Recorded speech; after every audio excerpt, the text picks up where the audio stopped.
Hey there. Great to see you on Pika Fiction.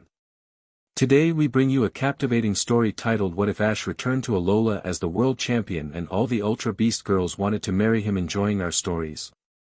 Subscribe and turn on notifications so you're always first to see our new uploads. Let the story begin. Chapter 1, The Monarch and the Proposal. The air that rushed in to greet him was a familiar, welcome friend. It was thick with the scent of salt, sweet plumeria, and the rich, volcanic soil of Mele Island. Pikachu, perched on his shoulder, let out a contented sigh, his own small body relaxing as if sinking into a warm bath. The little mouse Pokemon's nose twitched, his cheeks sparking with a soft, happy crackle. For him, as for Ash, this was a homecoming. The descent of the plane was smooth, a gentle glide over the turquoise water that ringed the island.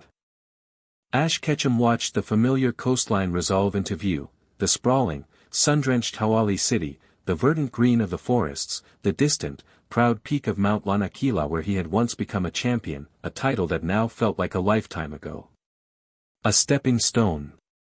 As the wheels touched down on the tarmac, a low roar began to build from outside the terminal. It wasn't the sound of jet engines, but of people. Thousands of them. Pikachu's ears swiveled. Pika. Ash gave his partner a reassuring scratch under the chin. Sounds like they knew we were coming. He wasn't the same boy who had first arrived in Alola, wide-eyed and perpetually lost. The journey to become world monarch had forged him. It had been a crucible of countless battles, of victories that tasted like lightning and defeats that taught him more than any win ever could. It had sharpened his instincts, deepened his well of empathy, and honed the strange, innate power that hummed just beneath his skin, his aura. He no longer just felt the emotions of his Pokemon, he could feel the energy of a crowd, the pulse of a city, the very life of the land itself. Right now, Alola was singing a song of pure, unadulterated joy. When the cabin door opened, the sound hit them like a physical wave. The observation deck was a sea of waving hands, colorful banners, and smiling faces. The chant was unmistakable, rolling across the airfield in a thunderous chorus. MON Arch. MON Arch. MON Arch. He took a deep breath, adjusted the brim of his familiar cap, now a deeper red, emblazoned with a new, stylized symbol of his own design, and stepped out into the sun. The warmth was immediate, a blanket of pure comfort. Pikachu waved enthusiastically from his shoulder, a tiny yellow beacon in the overwhelming spectacle. At the bottom of the stairs, a line of his dearest friends was waiting, held back from the surging crowd by a cordon of Alolan police officers. At the front, beaming, was Professor Kukui, his lab coat thrown carelessly over a new, more colorful shirt. Beside him, Professor Burnett held a sleeping baby Lay in a carrier, her smile just as wide. Ash, cousin. Welcome home. Kukui's voice boomed, cutting through the noise. Ash's professional smile, the one he used for press conferences and award ceremonies, melted away, replaced by a genuine, heartfelt grin that reached his eyes. He broke into a jog, crossing the tarmac to meet them. Professor. It's so good to see you. Kukui bypassed a handshake and pulled him into a fierce, one-armed hug. Professor. You're the world monarch, kid. You can just call me Kukui. Never, Ash laughed, the sound easy and unburdened. You'll always be the professor to me. His gaze swept over the rest of the group, a pang of warmth hitting his chest. Mallow was there, her green hair tied back, Serena standing proudly beside her. Lana stood with a serene smile, Poplio now a magnificent Primarina, its song-like cries weaving through the air. Sophocles waved from behind a new, complex-looking gadget, his Togedemaru rolling in excited circles at his feet. And Kiawe. The fire-breather of the group stood with his arms crossed, a smirk playing on his lips, his Charizard letting out a plume of smoke behind him in a show of respect. So, the monarch finally graces us with his presence. I was beginning to think you'd forgotten about us, what with all your globetrotting. Never, Kiawe, Ash said, meeting his rival's gaze.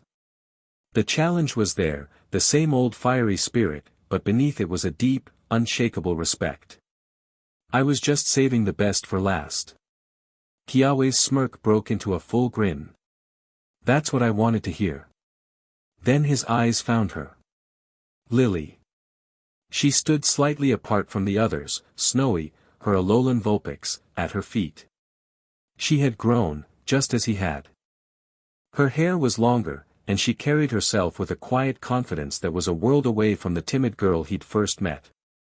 Her smile was gentle, but her eyes held the same profound kindness. "Welcome back, Ash," she said, her voice soft but clear. "Lily," he replied, the name feeling significant on his tongue. "It's good to be back." For a moment, the roar of the crowd, the greetings of his friends, all of it faded into a low hum. There was an ocean of shared history between them, of fear, of courage, of a promise made and a journey taken. He could feel her relief and happiness as a soft, glowing warmth in the air around them, a testament to the strange connection they had once shared through the creature known as Nebby. The moment was broken by a sharp, familiar voice. "Are you going to stand there all day, or are you going to get out of the way of the terminal traffic?"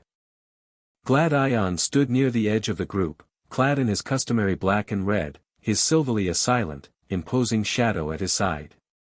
His expression was as stoic as ever, but Ash could see the faint trace of a welcome in his eyes. "Gladon. You came too." Ash's grin returned, brighter than ever. "Mother insisted," Gladion grunted, though he couldn't quite hide the way the corner of his mouth twitched upwards. "She's waiting for you at the party. Try not to be late. You're the guest of honor, after all." The party was at Kukui and Burnett's house, a sprawling, joyous affair that had spilled out from the living room onto the deck and down to the beach below. Music pulsed from speakers Mallow had set up, a lively mix of Alolan folk and upbeat pop. Tables groaned under the weight of food she and her family had prepared, the air thick with the smell of roasting Magikarp and sweet malasadas. It felt like coming up for air after being underwater for too long. The pressures of being the monarch, the constant media attention, the political expectations, the endless stream of challengers seeking to test his mettle, all of it dissolved under the gentle Alolan sun. Here, he wasn't a symbol. He was just Ash. He demonstrated as much half an hour later, standing on the beach opposite Kiawe. Turtonator stood its ground, its spiky shell gleaming, while Pikachu zipped back and forth on the sand, a blur of yellow lightning. "Think you've gotten rusty, Monarch?"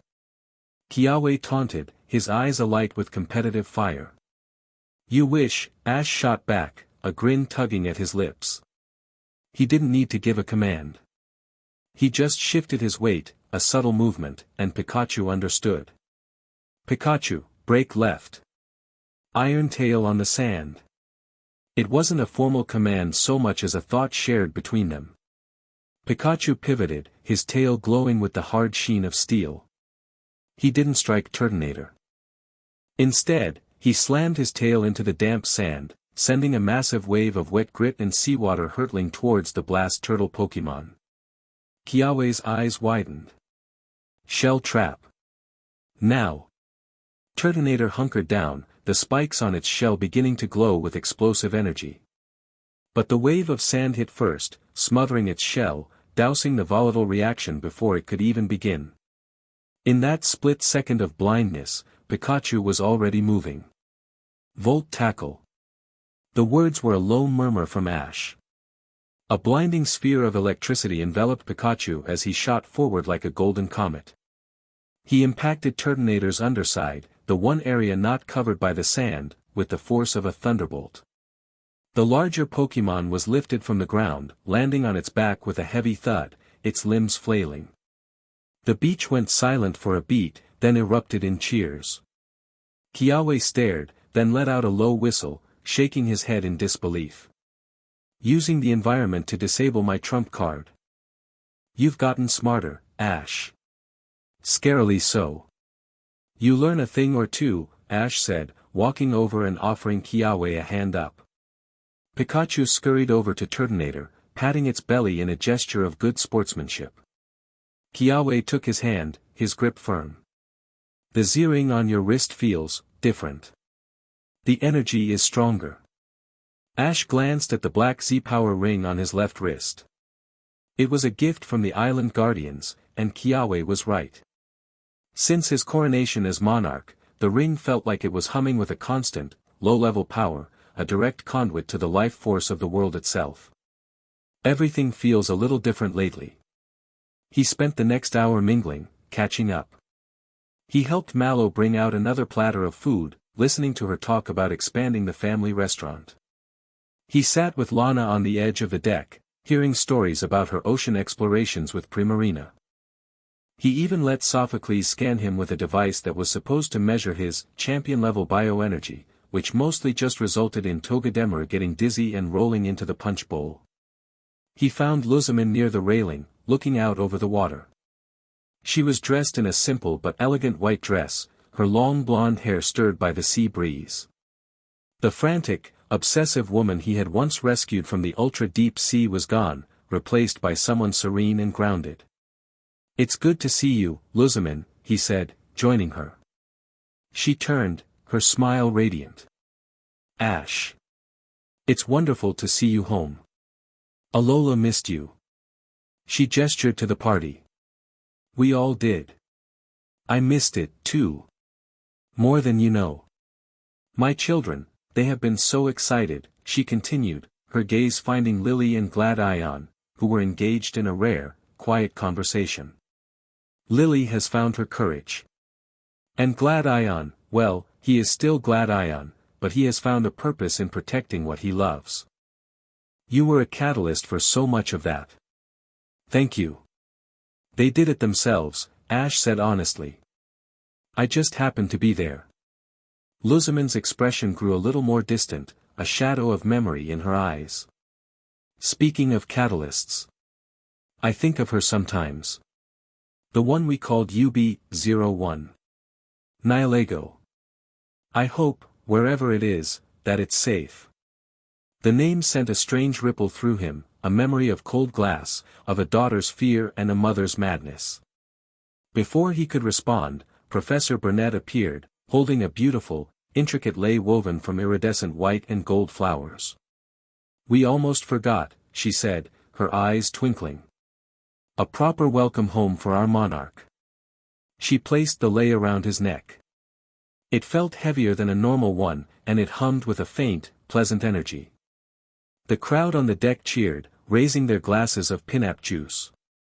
Ash felt a blush creep up his neck, unused to being the center of such formal attention, especially among his friends. It was in that moment of peak celebration, with the sun beginning to dip towards the horizon and casting a golden glow over everything, that the world went silent. The music sputtered and died. The cheerful chatter cut off mid-sentence. The gentle lapping of the waves on the shore seemed to cease. Even the sea breeze held its breath. A profound, unnatural stillness descended upon the island. Ash's head snapped up. His aura, which had been basking in the warm, joyful energy of the party, was now screaming a warning. A pressure was building in the air, a high-frequency thrum that vibrated in his teeth. Pika. Pikachu leaped from his perch on a lounge chair, his fur bristling, red cheeks sparking with alarm. Above them, the sky began to break. It wasn't a crack, but a tear. A point in the fabric of the azure blue afternoon that seemed to fold in on itself, the light bending around it like water down a drain. A low, resonant hum pulsed from the anomaly, and then it ripped open, revealing not the blackness of space, but a swirling vortex of impossible colors and chaotic energy, an ultra wormhole. Then another tore open beside it. And another. And another. Until 5 shimmering, terrifyingly beautiful wounds hung in the sky above Mele Mele Island, arranged in a perfect pentagon. Panic began to ripple through the party. People pointed, their faces pale with shock and fear. Ultra wormholes. Kukui shouted, instinctively moving to shield Burnett and the baby. So many. Glad Ion was already on his feet, his hand on Silvali's pokeball. What is this? A coordinated invasion? Ash didn't answer. He was transfixed. His enhanced senses weren't picking up malice or destructive intent. It was something else. Something focused. Directed. It was all aimed at him. From the center of each wormhole, a silhouette emerged. They were not the monstrous, alien shapes people remembered from the Ether Crisis. These were different. They were humanoid, elegant, and radiated an aura of power so immense it made the air feel thick and heavy.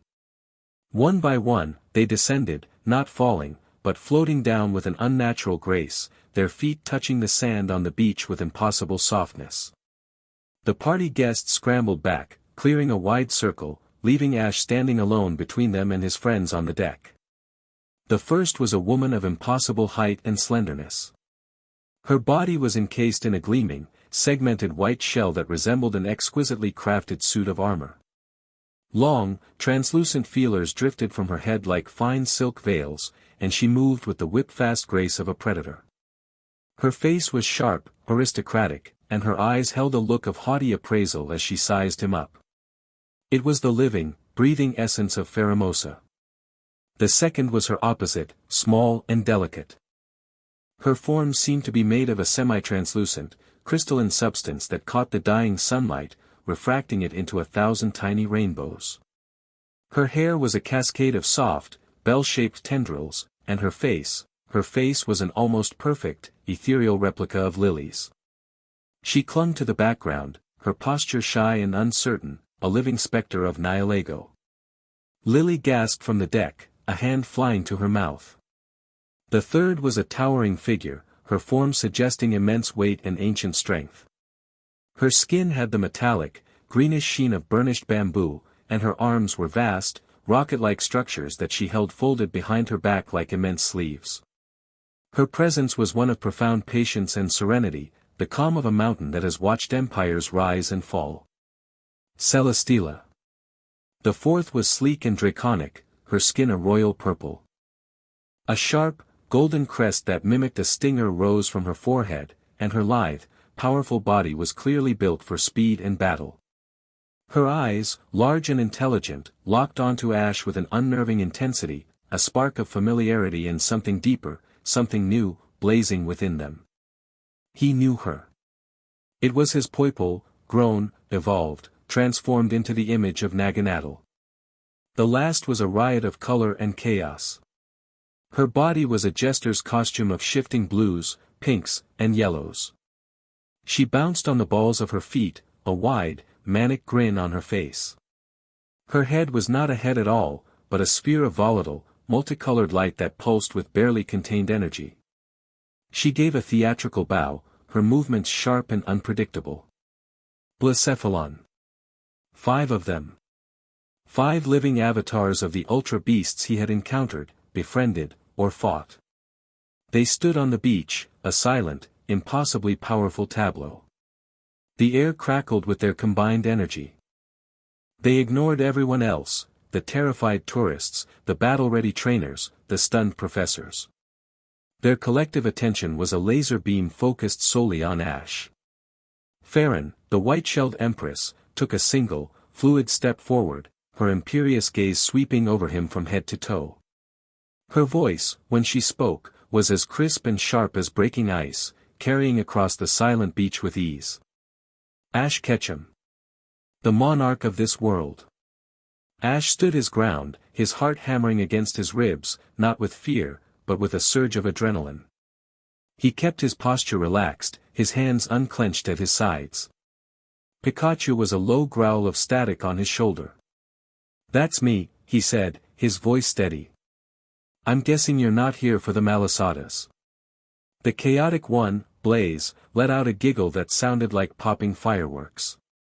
The draconic one, Naga, smiled faintly, a hint of her old, playful Poipole nature shining through. Farron ignored them. "We have observed your ascent. Your energy signature has resonated across the dimensions, growing from a minor anomaly into a nexus point. A stable, powerful anchor in the chaotic sea of reality." Ash's mind raced. Anchor point? Nexus? What is she talking about? The power you wield, she continued, her tone clinical, the aura that binds you to this world and its creatures, has reached a point of cosmic significance. You are, for lack of a more precise term in your limited language, the most stable and potent singular existence we have ever observed. Okay, Ash said slowly, trying to process the flood of information. Glad to know I'm making an impression. But that doesn't explain why you all decided to crash my welcome home party. Farron's expression did not change. It explains everything. She took another step forward, her presence so commanding it felt like the air was being squeezed from his lungs. Her gaze was intense, unwavering, and held a possessive fire that sent a shiver down his spine. Your stability is a beacon. A foundation upon which new strength can be built. A focal point to ensure our own continued existence and evolution. By the fundamental laws of our worlds, which prioritize the propagation of strength and the anchoring of reality, there is only one logical course of action. She paused, letting the weight of her words settle. The other four, Nyla, Celeste, Naga, and Blaze, all took a half-step forward in perfect, unnerving synchronicity. We have come for you, Ash Ketchum. A murmur went through the crowd on the deck. Gladion's hand tightened on his pokeball. Lily looked from the Nihilego-like girl to Ash, her face a mask of utter confusion and dawning horror. Farron delivered the final, world-shattering pronouncement. We have all come to claim you as a mate. To forge an alliance of blood and power. Her lips curled into the faintest hint of a smile, a victor's smile. We are here to marry you. The silence that followed was absolute. It was a silence so deep and profound that the single, choked sound of Mallow dropping a tray of fruit tarts on the deck echoed like a gunshot. Kiawe's jaw hung open. Kukui looked as if he'd been struck by a stray hyper beam. And Ash. Ash just stared. His mind, capable of calculating battle strategies in fractions of a second, of commanding a team of 6 powerful creatures against legendary foes, went completely and utterly blank. Marry him. All of them. The 5 wormholes in the sky pulsed one last time and then, with a sound like a reverse thunderclap, sealed themselves shut. The normal, soft light of the setting sun returned, but the world had been irrevocably changed. As the last vestiges of the wormholes faded, Ash's aura screamed again, but this time it was a different sensation. It was a faint, cold whisper of wrongness left behind in the wake of their departure. A patch of absolute zero in the warm tapestry of Alola's life force. It felt like static, like the silent space between notes, like a void that sought to unmake sound and color and warmth. His eyes darted to the cliffs overlooking the beach. For a split second, silhouetted against the orange sky, he saw a familiar figure. Tapu Koko. The island's guardian deity was not in its usual aggressive, challenging posture. It was tense, coiled like a spring, its gaze fixed not on the ultra beasts, but on the empty patch of sky where the wormholes had been. Then, as quickly as it had appeared, it was gone. Ash shook his head, trying to clear it. A trick of the light? Nerves? No. It was real. The feeling of that cold, silent nothingness lingered in his senses, a chilling counterpoint to the 5 unbelievably powerful, beautiful, and utterly insane women standing before him. Blaze, the jester, broke the silence with a cartwheel, landing perfectly in front of him. So. What do you say, Monarch? Don't leave a lady waiting. Or, well, 5 of us. The question hung in the air, ludicrous and yet deadly serious. 5 pairs of otherworldly eyes were locked on him, waiting for an answer. Behind him, his friends were frozen in shock. The whole of Alola held its breath. Ash took a slow, deliberate breath, forcing his racing mind into a state of calm. He was the monarch. He was the anchor. He was the one who had to deal with this.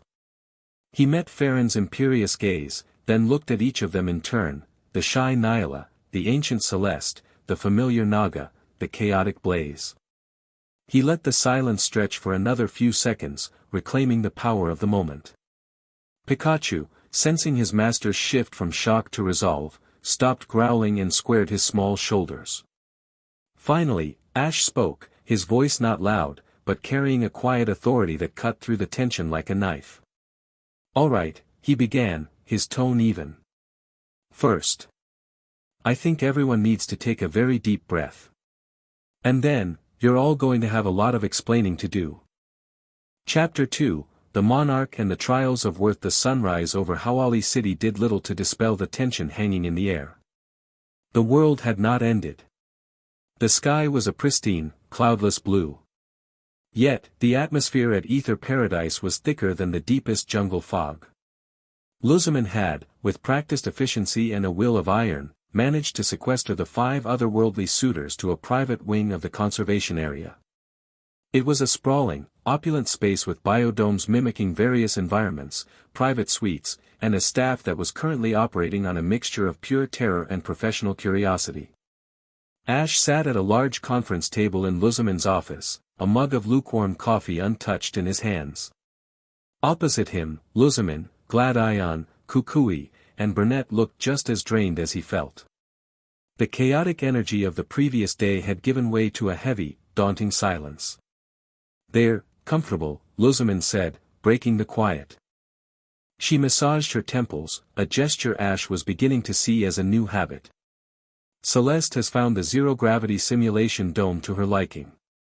Blaze is attempting to teach a group of Alolan Meowth how to juggle. And Naga, she's just watching the ocean. As for the other 2, Farron is systematically testing the tensile strength of every material in her suite," Gladion supplied, his voice flat. He hadn't slept. His eyes were fixed on the panoramic window that overlooked the conservation area. "And Nyla hasn't left Lily's side. She's like a ghost." It was true. The delicate, crystalline being that so resembled his friend was currently in the gardens below with Lily. She didn't speak, but simply shadowed Lily's every move, her presence a silent, shimmering question mark. Lily, to her credit, was handling it with a grace that amazed Ash, speaking to Nyla as if she were a shy, visiting cousin. "So, what's the plan, Monarch?" Kukui asked, the title sounding less like an honorific and more like a heavy weight. "They want to marry you. All of them. That's not exactly a standard diplomatic situation." Ash finally took a sip of his coffee. It was bitter. "I don't think diplomacy is what they have in mind," he said. "At least, not all of them." Farron said it herself. "It's about strength, about me being some kind of anchor. This isn't about romance. It's a cosmic transaction." "It is for some," Gladion countered, his gaze sharp. "But don't be a fool, Ketchum. You saw Naga. You saw Nyla. Don't pretend you can't feel it. There's more than just cosmic law at play here." Ash didn't have a response to that, because Gladion was right. The way Naga looked at him, the way Nyla seemed to radiate a profound, empathetic gratitude, it was deeply personal. This was a mess on every conceivable level, cosmic, political, and emotional. Before the conversation could spiral further, the door to the office slid open. Farron stood there, her posture radiating an impatience that seemed to warp the very air around her. She didn't wait to be invited in. She simply flowed into the room, her movements a liquid blur of white and silver. "This is pointless," she declared, her voice cutting through the room's tense quiet. Her eyes were fixed on Ash, dismissing everyone else as if they were furniture. "Your council of chattering academics will not resolve this. Words are for the weak. This will be settled by deeds." She stopped directly in front of Ash's chair, forcing him to look up at her. The sheer force of her presence was staggering. It was like standing at the base of a finely sculpted, living mountain. "The others dither," she said with a sneer of contempt. "The jester plans her games. The ancient one observes. The symbiote hides behind the girl. The dragon dreams of the past. They are flawed. I am not. I will be the first to prove my worth, and in doing so, prove your own." Ash stood up slowly, meeting her gaze without flinching. He was tall, but she was taller. Prove my worth. I thought this was about you proving yours. A flicker of something, surprise. Respect, crossed her features before being suppressed. It is the same. A weak mate reflects poorly on the chosen. I will not be associated with weakness. Your reputation as monarch is just that, a reputation. I require a demonstration. And what do you have in mind? Ash asked, crossing his arms. Pikachu, from his position on the back of Ash's chair, chirped a low, challenging, Pikachu. Farron's lips curved into a sharp, predatory smile. A trial of pure ability. A race. You and your rodent companion, she said, flicking a glance at Pikachu that was pure disdain. From the shores of this island, across the channel, to the docks of Hawali City, and back. No tricks. No allies. No Z moves. Just the body's own power. Speed. Reflex. Stamina. She leaned in closer, her voice dropping to a conspiratorial whisper that was somehow more intimidating than a shout. Keep up, and you will have proven you have the right to stand on the same ground as me. Falter, and you are unworthy of my time, let alone my hand. The others can have what's left. Without waiting for a reply, she turned and glided out of the room, leaving a stunned silence in her wake. Glad Ion was the first to speak, a dry, humorless laugh escaping his lips. She wants to race you. You, a human, against a creature that can move faster than the eye can see. She's not testing you, Ketchum. She's humiliating you. Ash's gaze drifted out the window, past the gardens, to the shimmering expanse of blue water that separated the artificial island from Mele Mele. Humiliation? No. This was an invitation. A challenge in its purest form. It was a language he understood better than any other. No, Ash said, a slow grin spreading across his face. She's giving me an opening. He turned to Pikachu, who was already vibrating with excitement. What do you say, buddy? Feel like a swim? Pikachu leaped onto his shoulder, his cheeks crackling with live electricity. Pika Pikachu. The race began less than an hour later. News had traveled with the impossible speed of rumor, and a small crowd had gathered on Ether Paradise's main beach, his friends, Luzaman, and the other 4 UB girls, who had emerged to watch the spectacle. Farron stood at the water's edge, her lithe form poised, looking less like she was about to run and more like she was about to achieve liftoff. She had shed some of her outer carapace, revealing a sleeker, more aerodynamic form beneath. Ash stood beside her, clad in swim trunks and his signature cap, Pikachu on his shoulder. The rules are simple, Monarch, Farron stated, not looking at him. Her focus was on the distant line of buildings that was Hawali City. The first to touch that shore and return here, wins. There is no second place. Celeste, the Ancient One, floated a few feet above the sand, acting as an impromptu official. On my mark, she intoned, her voice echoing with the weight of ages. 3, 2, 1. The word one had barely left her lips when Farron vanished. She didn't run. She simply ceased to be there, replaced by a white blur that was already 100 yards out, skimming across the surface of the water as if it were solid ground. The displacement of her speed created a V-shaped wake that rocked the shore. Kiawe cursed under his breath. It's impossible. No one can move that fast. Ash didn't even try to match her. He just waded into the cool water up to his waist. All right, Pikachu, you ready? Phase 1. Pika. Ash scooped up his partner and, with a powerful heave learned from years of training with heavy Pokémon, threw him. Not forward, but upward, in a high arc. As Pikachu reached the apex of the throw, Ash yelled, now. Iron tail on the water. Pikachu's tail hardened into a silver blade. He spun in the air and angled himself down, striking the surface of the ocean with a concussive smack. The impact didn't just create a splash, it created a shockwave, a miniature tsunami that rolled outward. Farron, a quarter of the way to the city, felt the sudden, violent swell. It broke her perfect stride, forcing her to leap into the air to avoid being submerged. It was only a momentary disruption, but it was a disruption nonetheless. In that instant, a yellow blur shot past her. Ash was already swimming, his strokes powerful and efficient, cutting through the choppy water he had created. But he wasn't the blur. Pikachu was. Using the momentum from the Iron Tail slam, he had launched himself forward, hitting the water and zipping across the surface like a stone skipped by a giant. On the shore, Mallow's jaw dropped.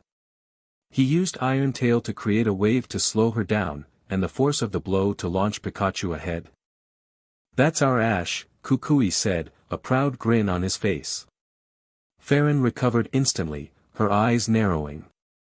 The human was more resourceful than she'd anticipated. She put on a burst of speed, her legs a piston-like blur, and easily overtook Pikachu, leaving him bobbing in her wake. She reached the docks of Hawali in record time, her feet tapping the wood with a sharp click. She spun around, expecting to see Ash and his rodent struggling somewhere in the mid-channel. Instead, she saw Ash, barely 100 yards from the dock, riding on the back of a Lapras he had apparently called from the depths. Pikachu was perched on Lapras's head, waving cheekily. Farron's aristocratic calm finally broke. "You said no allies," she shrieked across the water, her voice laced with outrage. "I didn't call it." Ash yelled back, patting the gentle sea creature's neck. "Lapras just came to say hi. It's not my fault the Pokémon of Alola are friendly." He gave her a winning smile. "Besides, you said no tricks, not no friends." It was a blatant exploitation of a loophole, and they both knew it.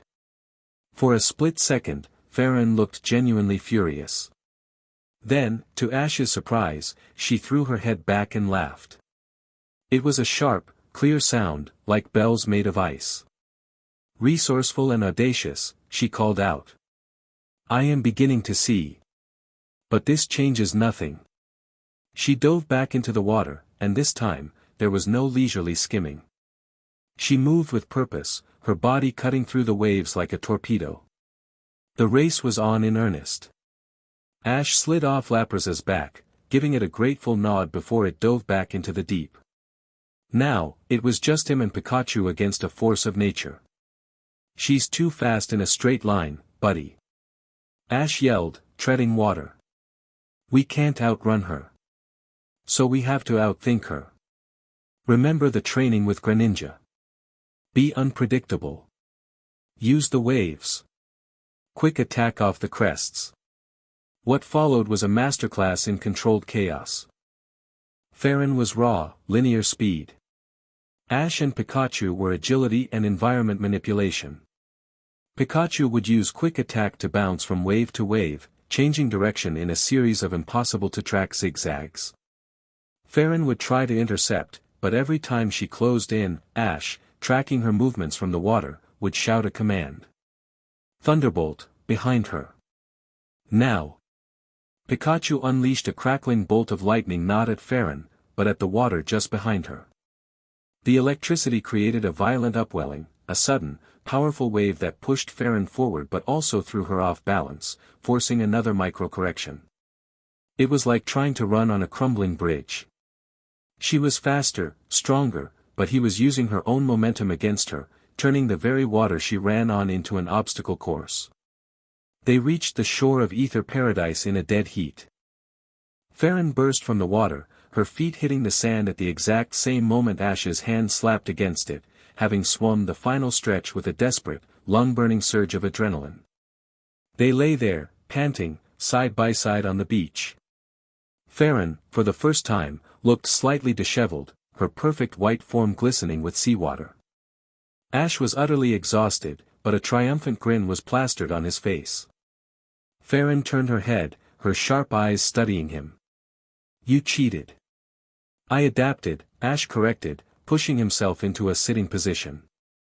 "There's a difference. You used the environment. You used your creature's abilities in ways I did not anticipate.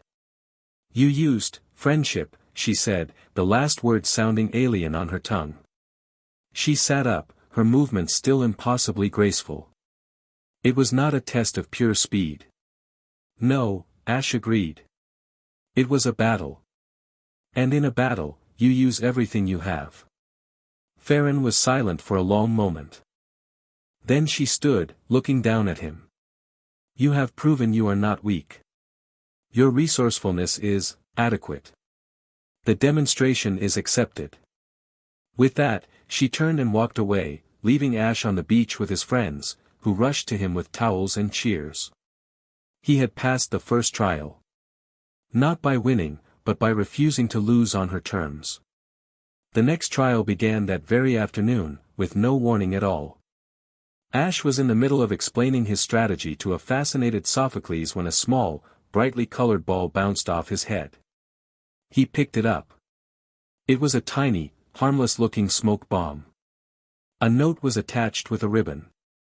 If you want this back, come and find me. A king should be able to protect his crown, right? Ash looked up at his head. His hat was gone.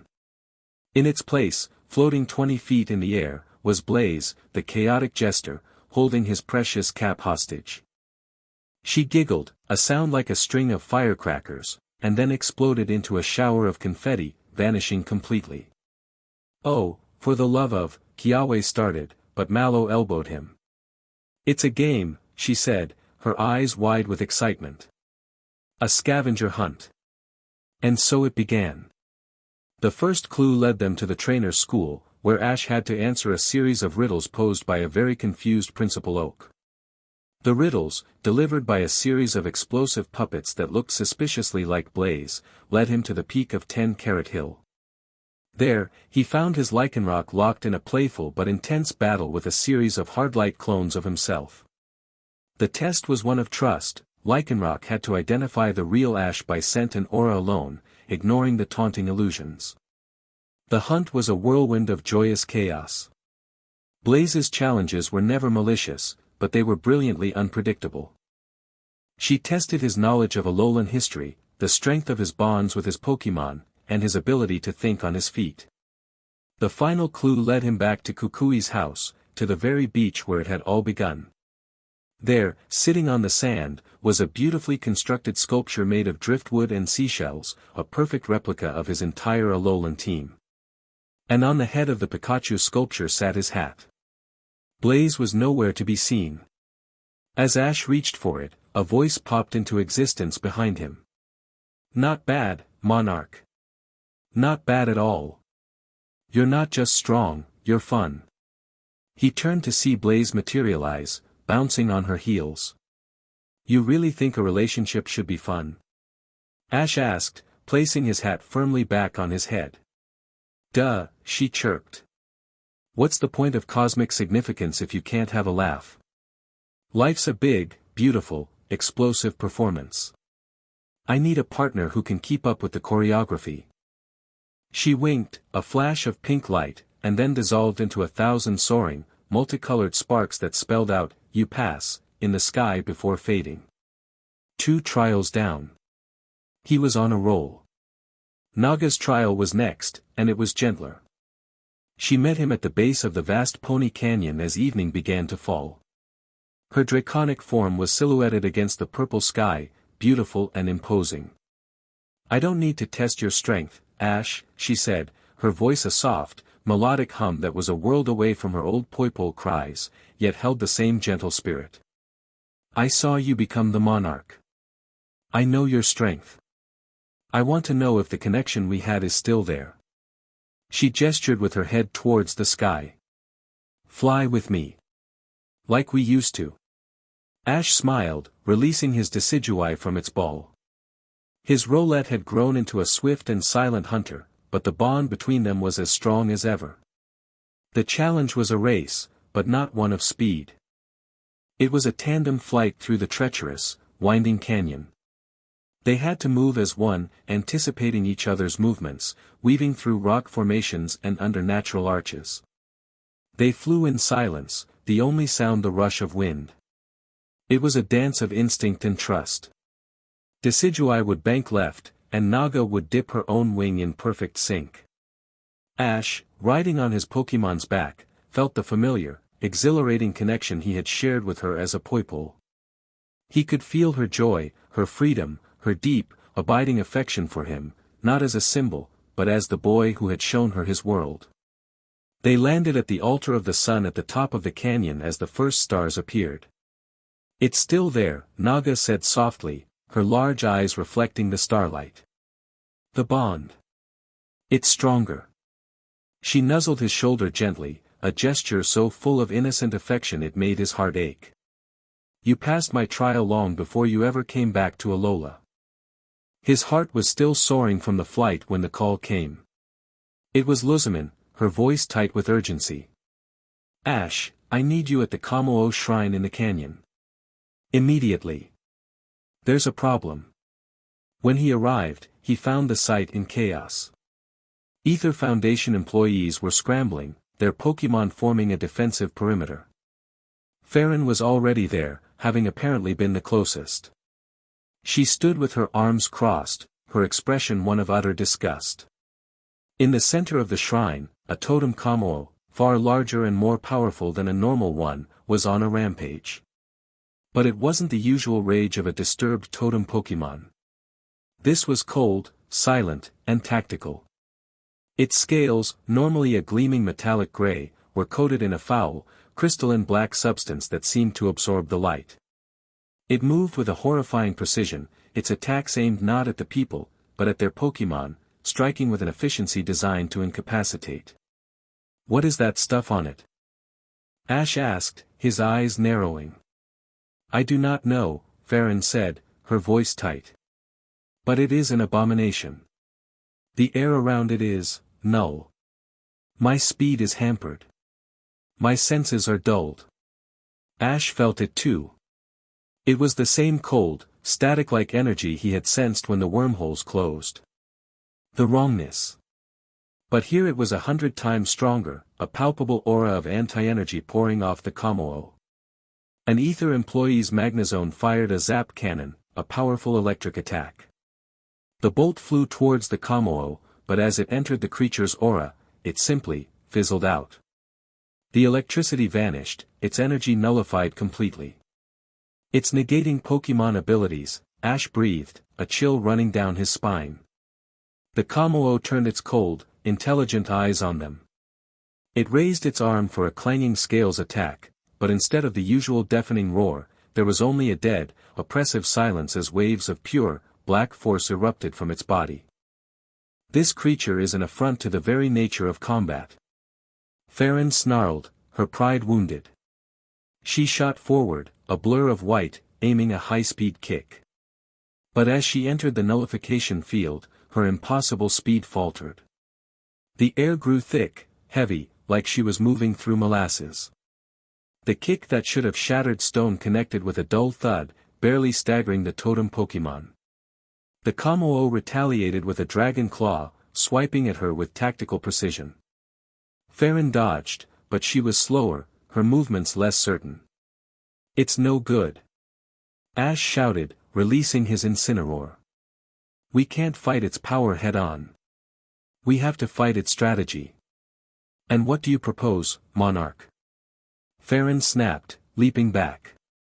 "It's predicting us." Ash realized. The cold intelligence, it was anticipating their moves. "We have to be unpredictable. Incineroar, don't attack. Use bulk up. Pikachu, charge up, but don't release." The Kamo paused, its head tilting. It had expected an attack, a charge. The defensive posture threw it off its rhythm. It was just a second, but it was the opening Ash needed. "Farron. Its legs. It needs to be stable to use that nullifying wave. Sweep the legs." Farron didn't question him. She shot forward again, her speed still dampened but her focus absolute. She dropped low, her powerful legs scything out in a low arc. The Kamo, not expecting a low attack from the high-kicking fighter, was caught off guard. Its feet were knocked from under it, and it crashed to the ground with a silent, ground-shaking impact. Now, Incineroar.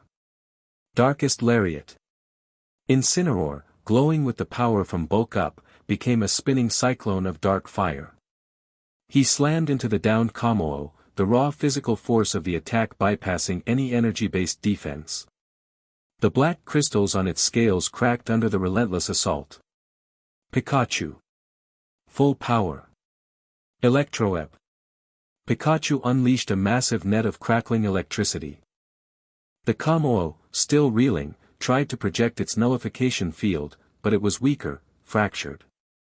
The Electroweb hit, enveloping the great beast and shocking it into submission. It slumped to the ground, twitching, the cold aura around it finally receding. The black crystals shattered into dust, leaving behind only one small, sharp shard that lay on the stone floor, humming with a silent, cold energy. Ash walked forward cautiously. The Kommo-o was breathing heavily, the madness gone from its eyes, replaced by confusion and pain.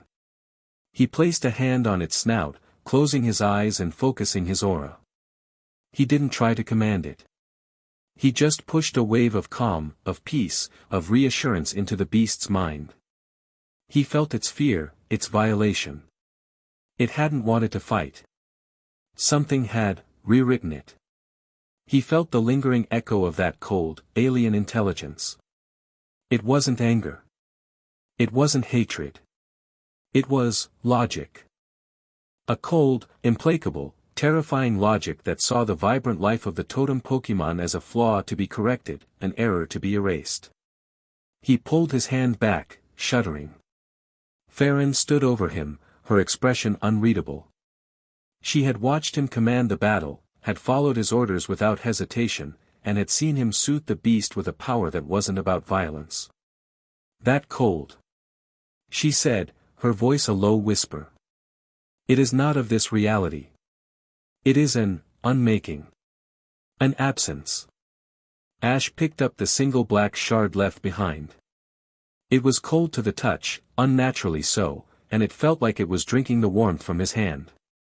It radiated the same silent wrongness. I know, Ash said, his voice grim. And it's not just angry. It's smart. The final trial, Celeste's trial, had to wait. A new, far more dangerous challenge had just made itself known. And as he stood there, holding a tiny piece of an enemy that could nullify the very essence of his world, Ash knew that the proposals, the races, and the games were over. The real trial was just beginning. Chapter 3, The Monarch and the Political Web. The black shard sat in the center of a sterile analysis tray, a sliver of void against the clean white metal. It radiated no heat, no energy, no light. It only radiated absence. A circle of Alola's brightest minds surrounded the table in the Ether Foundation's primary research lab, their expressions a mixture of grave concern and intense scientific curiosity. Faba, despite his past transgressions, had been reinstated for his unparalleled knowledge of ultra-space phenomena and was currently running a series of scans, his goggles perched on his forehead. The energy readings are a paradox, Faba announced, gesturing to a holographic display that showed a flat, unwavering line.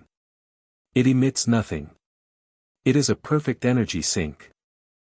Any signature we project at it, light, radiation, thermal, is simply absorbed without a trace. It is, for all intents and purposes, a localized informational black hole. It does not destroy energy, it unwrites it from existence. Ash stood beside Luzamin, his arms crossed. He didn't need the scanners to tell him that. He could feel it in his aura, a constant, low-level drain, like a tiny leak in the fabric of his senses. The Kommo-o wasn't just enraged. It was being controlled. It moved like a chess piece. A puppet, Gladion added, his voice sharp. He hadn't left the lab since they'd brought the shard back. His focus was absolute. Its instincts were suppressed, replaced with cold tactics. Whatever this null is, it doesn't just corrupt, it reprograms. Luzamin's face was pale. The situation was escalating far beyond a romantic entanglement. First, a coordinated arrival.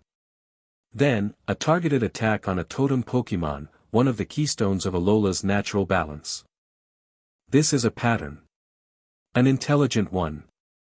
The doors to the lab slid open and a man in a crisp, gray suit entered, flanked by two uniformed aides. He was Anama, the newly appointed head of the Alolan Regional Government's Foreign Affairs Division. He was a career politician, with a smile that was all polished surfaces and no warmth. Director Luzaman, Monarch Ash, he began, his tone smooth and practiced. A terrible business with the totem, I hear. A tragedy. But perhaps, also an opportunity. Ash felt a familiar sense of dread creep up his spine. It was the same tone he'd heard from dignitaries in Galar and bureaucrats in Kalos, the sound of someone about to turn a crisis into a political lever. Anama's gaze slid past the concerned faces of the scientists and landed on Ash. The arrival of our visitors has not gone unnoticed. The Global Pokémon League has been making inquiries. The Unovan government has expressed profound interest. The presence of 5 stable, sentient, and unbelievably powerful beings from another dimension is the single greatest strategic development of the century. They are not strategic developments, Anama, Luzaman said, her voice dangerously calm. They are living beings. One of them is intrinsically linked to my own daughter. Anama gave a dismissive wave of his hand. Of course, of course. Sentient, yes. But they are also beings of immense power who have, by their own declaration, come here seeking an alliance.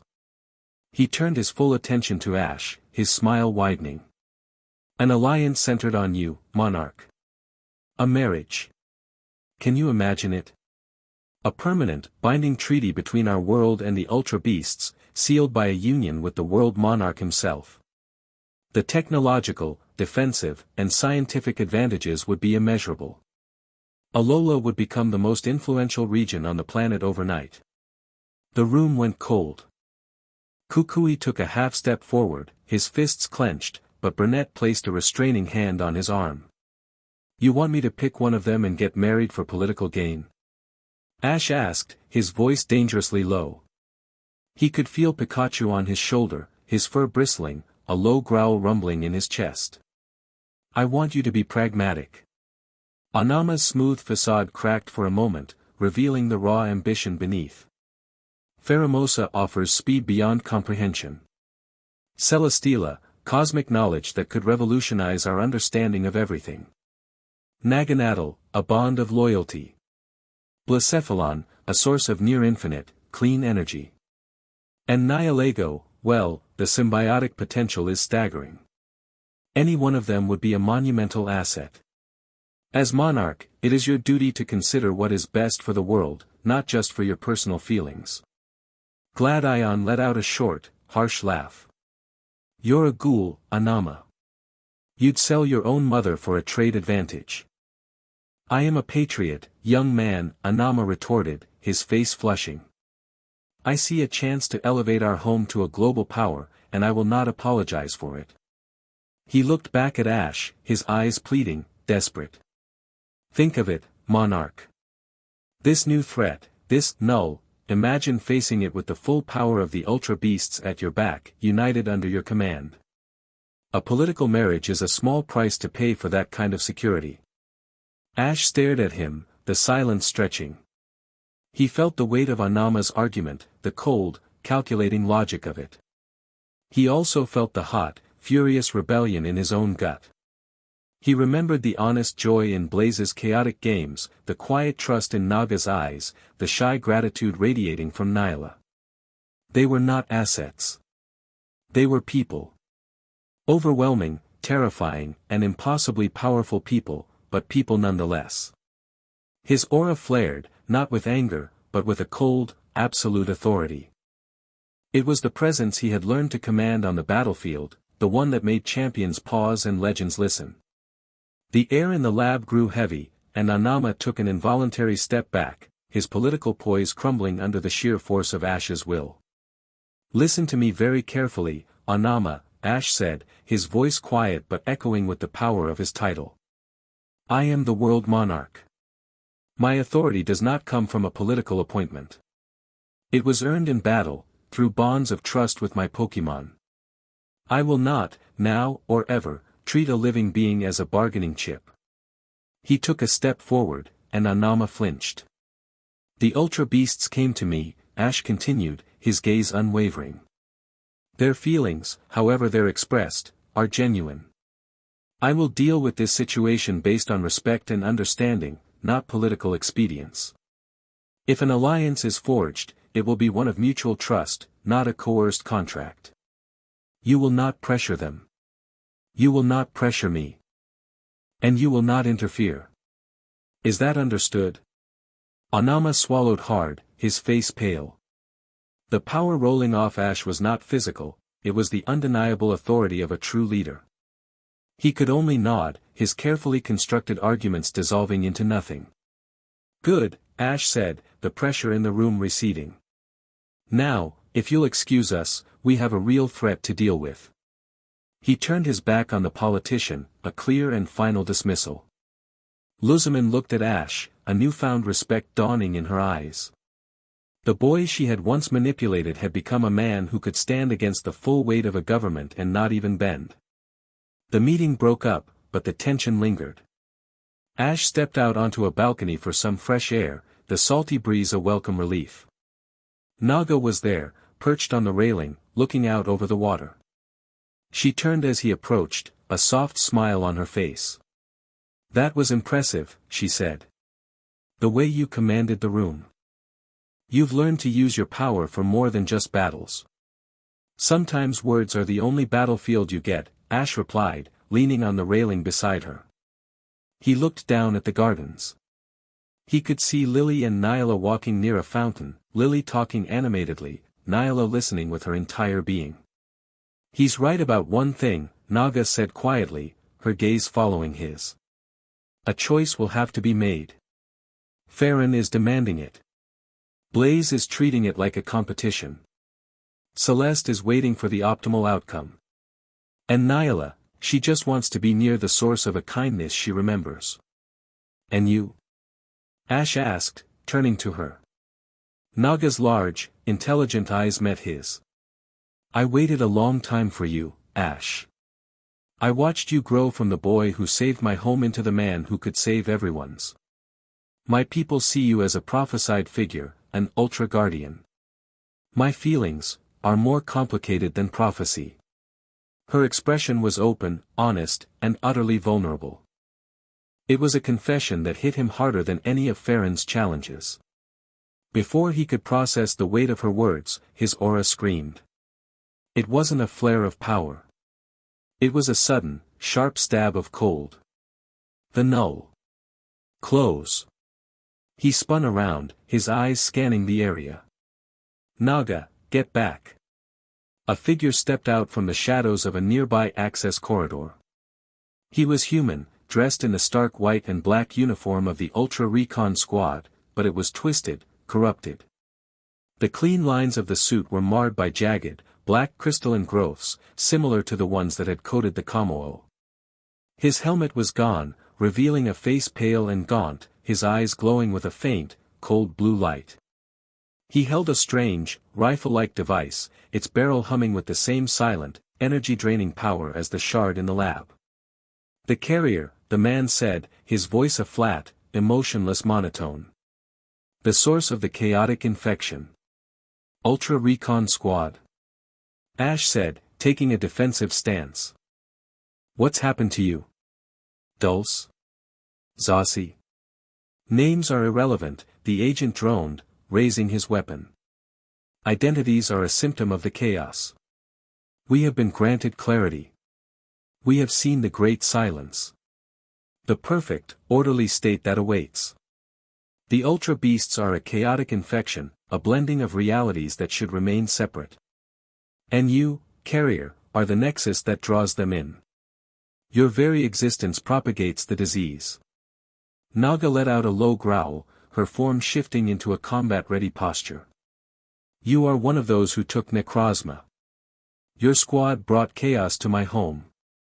A necessary attempt to control an anomaly, the agent replied without a flicker of emotion. An attempt that failed. The null offers a more permanent solution. Not control. Purification. He fired. A beam of pure, black nothingness shot from the rifle. It wasn't light or energy, it was a focused projection of the void. Naga reacted instantly, diving to the side, the beam passing through the space where she had been. It struck the wall behind them, and a 3-foot section of reinforced concrete simply vanished. It didn't explode or crumble. It was just gone, as if it had never existed. Ash's blood ran cold. Pikachu, Thunderbolt. Pikachu leaped from Ash's shoulder, unleashing a massive bolt of golden lightning. The agent didn't even flinch. He adjusted a dial on his weapon, and a shimmering field of distortion appeared around him, a zone of silence. The thunderbolt hit the field and disintegrated into nothing, its energy completely nullified. Your methods are based on the chaotic exchange of energy, the agent stated. Such concepts are obsolete. He fired again, this time at Ash. Ash! Naga shrieked, and in a blur of purple, she slammed into him, knocking them both to the ground as the beam of nothingness passed over their heads. He's creating a null field around himself. Ash grunted, pushing himself up. Our moves won't get through. He looked at Naga. We have to get in close. Physical attacks. Naga nodded, her eyes blazing. Dragon Pulse, she roared, but not as an attack. She fired the ball of draconic energy at the floor of the balcony, a powerful, explosive blast that wasn't meant to harm, but to obscure. The floor erupted in a cloud of dust and debris. Using the cloud as cover, Ash sprinted forward. He could feel the cold aura of the zone of silence washing over him, sapping his strength, making his limbs feel heavy. His aura was being actively suppressed, a sensation like being slowly suffocated. The agent, his senses unaffected by the dust, tracked Ash's movement and fired blindly into the cloud. Ash dove, rolling, the beam sizzling past his ear. He came up right in front of the agent. He didn't have a Pokémon ready for a close-quarters physical attack. He had to do it himself. He channeled his aura, not as a projectile, but as an internal reinforcement, a technique he'd learned from watching Lucario. He focused it into his fist, a shimmering blue corona visible only to him. It wasn't an aura sphere, it was just a punch, but a punch backed by the force of his own life energy. He slammed his fist into the agent's chest. It was like punching a statue. The agent barely moved, but the null device on his rifle flickered, and a high-pitched whine filled the air. Ash's aura had disrupted it, but hadn't broken through. The agent retaliated with inhuman speed, striking Ash in the ribs with the butt of his rifle.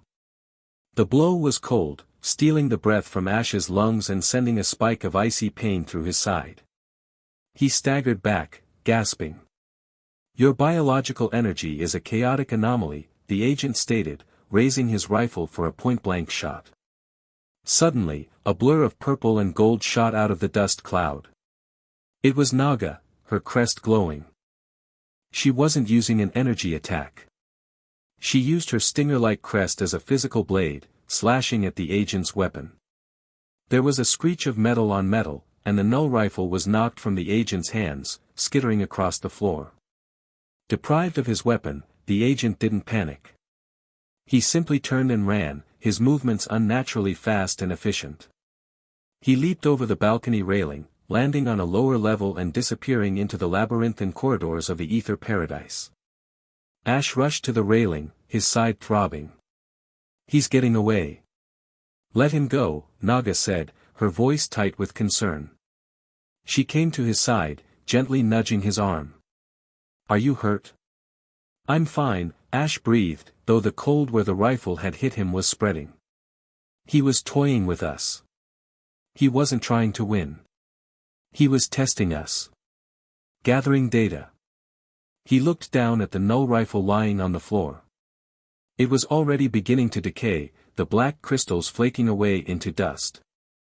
The technology was designed to self-destruct. The alarms in Ether Paradise finally began to blare, and footsteps pounded down the corridor. Gladion was the first to arrive, his Silvally at his side, its eyes glowing.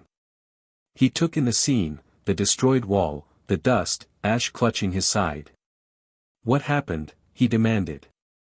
"We made contact," Ash said grimly, looking out into the twilight where the agent had vanished. "The enemy has a face now. And he knows exactly who I am."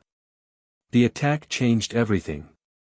The political maneuvering of Anama seemed petty and insignificant in the face of a direct, targeted assault. The trials of the Ultra Beasts were no longer just a bizarre courtship ritual, they were now a vetting process for potential allies in a war he didn't know he was fighting. Later that night, the core group gathered again, this time with the other UB girls present. Celeste floated silently in a corner, her ancient eyes taking in every detail. Blaze had, for once, stopped her antics and was watching Ash with a newfound seriousness. Farron stood with her arms crossed, her earlier arrogance replaced by a cold, analytical fury. The attack on her home turf was an insult she would not forgive. Nyla stayed close to Lily, her form shimmering with a shared anxiety. This agent was human, but he was no longer acting like one, Ash explained, recounting the battle. He was a shell, controlled by the Null's logic. It sees us, life, emotion, the bonds between worlds, as a disease. And it's developing weapons to purify us. Weapons that can negate our very nature, Farron stated, her voice tight. This is not an enemy that can be overpowered by brute force. It must be outthought. It's a threat to all of us, Celeste added, her voice resonating through the room. The Great Silence, as the Tapu call it, does not distinguish between this world and ours. It seeks to sever all connections, to collapse the wormholes, to isolate every reality until each is a silent, static universe of one. To it, the bridge between our worlds is the ultimate chaos. The weight of her words settled over them. Collapsing the wormholes would mean the Ultra Beasts could never go home. It would effectively erase them from this reality, and perhaps their own. Their personal quest to marry Ash had just become a fight for their very existence. Then we fight it, Naga said, her voice ringing with determination. She looked at Ash, her loyalty absolute. We fight it together. A new, unspoken alliance was being forged in that room, born not of a political contract or a romantic proposal, but of a shared, existential threat. The bickering and rivalry were momentarily forgotten, replaced by a common purpose. Ash looked from face to face, at the fierce pride of Farron, the new solemnity of Blaze, the ancient wisdom of Celeste, the unwavering loyalty of Naga, and the fearful empathy of Nyla. The political web Anama had tried to weave around him was irrelevant. This was the real alliance. A fractured, chaotic, and dangerously powerful one. And he was standing right in the middle of it. He knew, with a certainty that chilled him to the bone, that the agent would be back. He wasn't just an assassin, he was a herald. A promise that the purification was not just coming. It had already begun. Chapter 4, The Monarch and the Echoes of the Past. The sun rose on a world holding its breath. The attack had left an indelible mark on Ether Paradise, a psychic scar that no amount of repair work could cover. The festive air of Ash's return had evaporated, replaced by the grim tension of a fortress under siege. Patrols of Ether employees, accompanied by powerful Pokémon, now walked the pristine corridors. Gladion had taken charge of security with a ruthless efficiency, turning the conservation area into a well-defended bastion. Ash, however, knew that walls and guards were useless against an enemy that could seemingly rewrite reality. The fight ahead wouldn't be won with brute strength alone. It required something more. Understanding.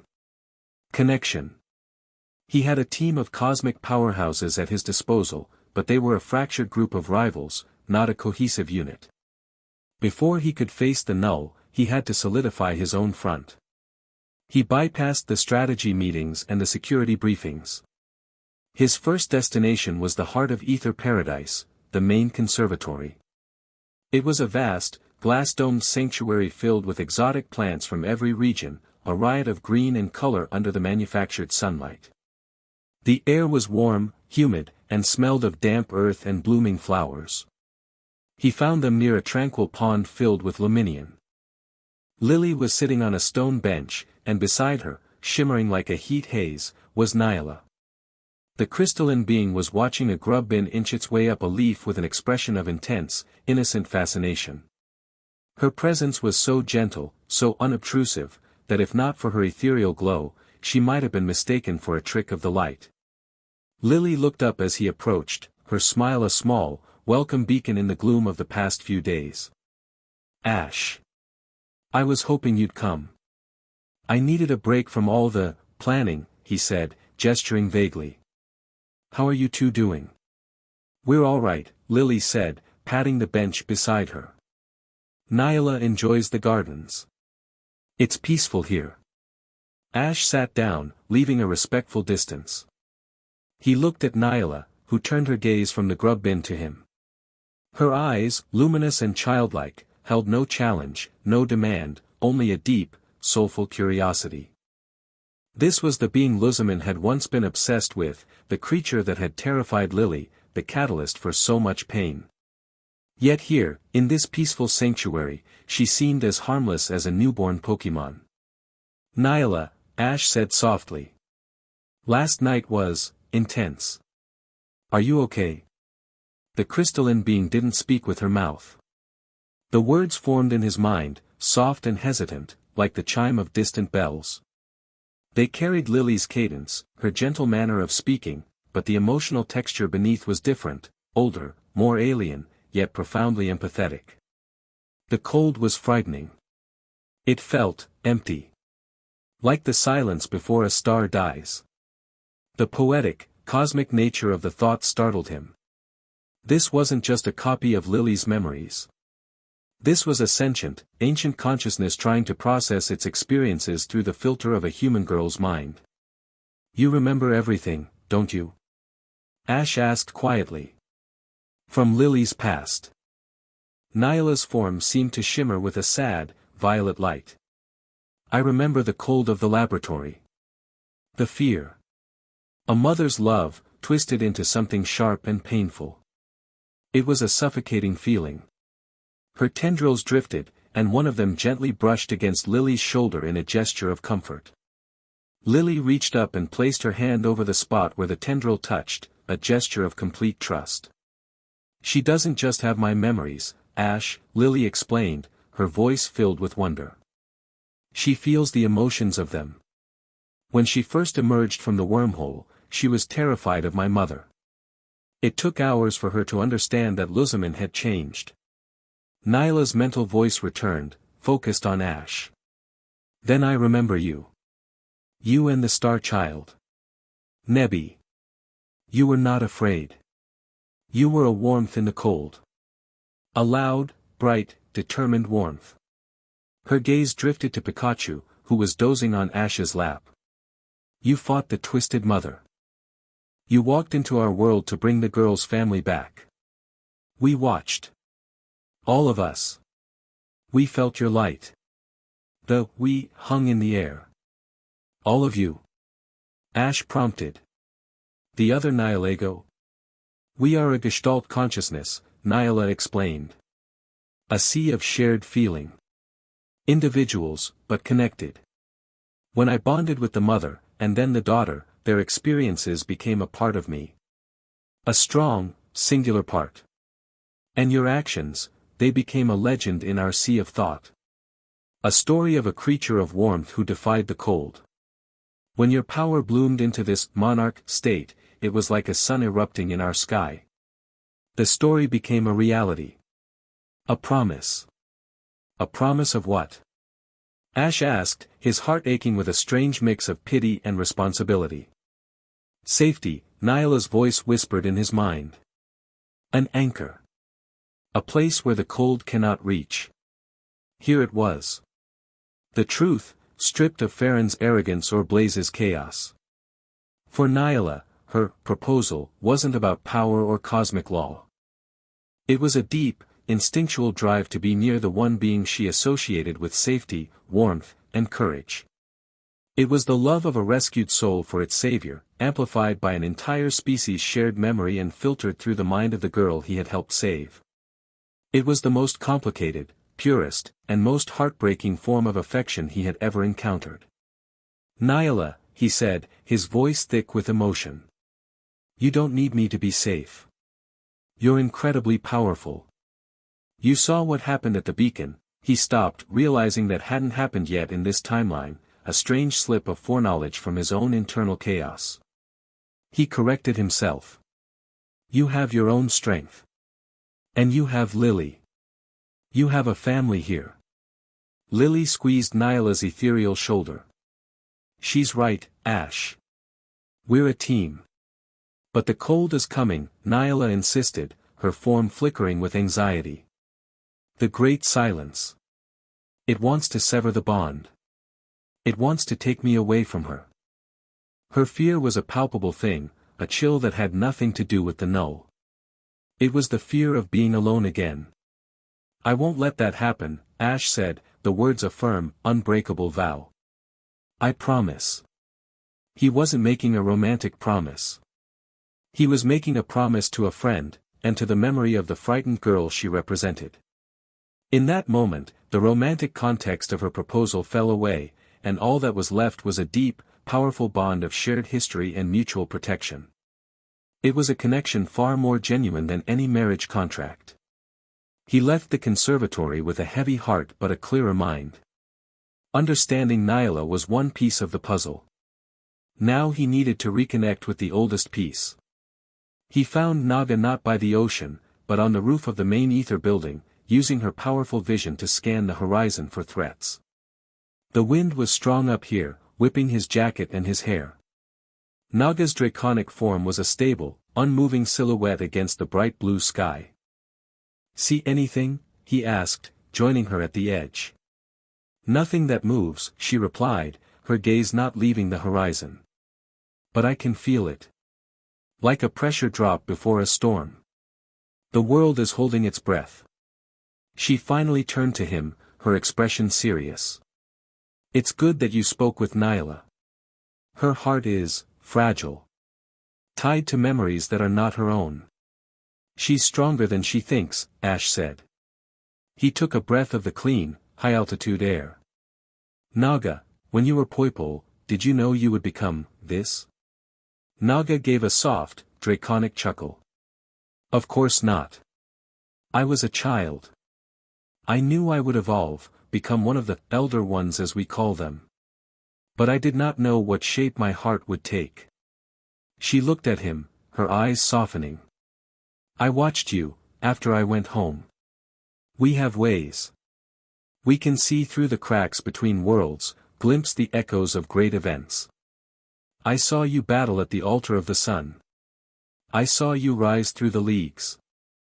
I watched you face down Eternatus in Galar. I watched you become the monarch." She took a step closer, the wind whipping her sleek purple hide. "For my people, strength is everything. But it is not the only thing. We saw your strength, but we also saw your kindness. You never fought for dominance. You fought to protect. Every victory strengthened your bond with your Pokémon, with your friends. You became a pillar, not by being the strongest, but by making everyone around you stronger. That is a power my kind has not seen in millennia." She lowered her head until they were eye to eye. "I did not fall in love with the monarch, Ash. I fell in love with the boy who gave a lost, lonely creature a home and a family, and then watched, from a world away, as that boy grew into the greatest man I had ever seen." Her confession was direct, honest, and utterly disarming.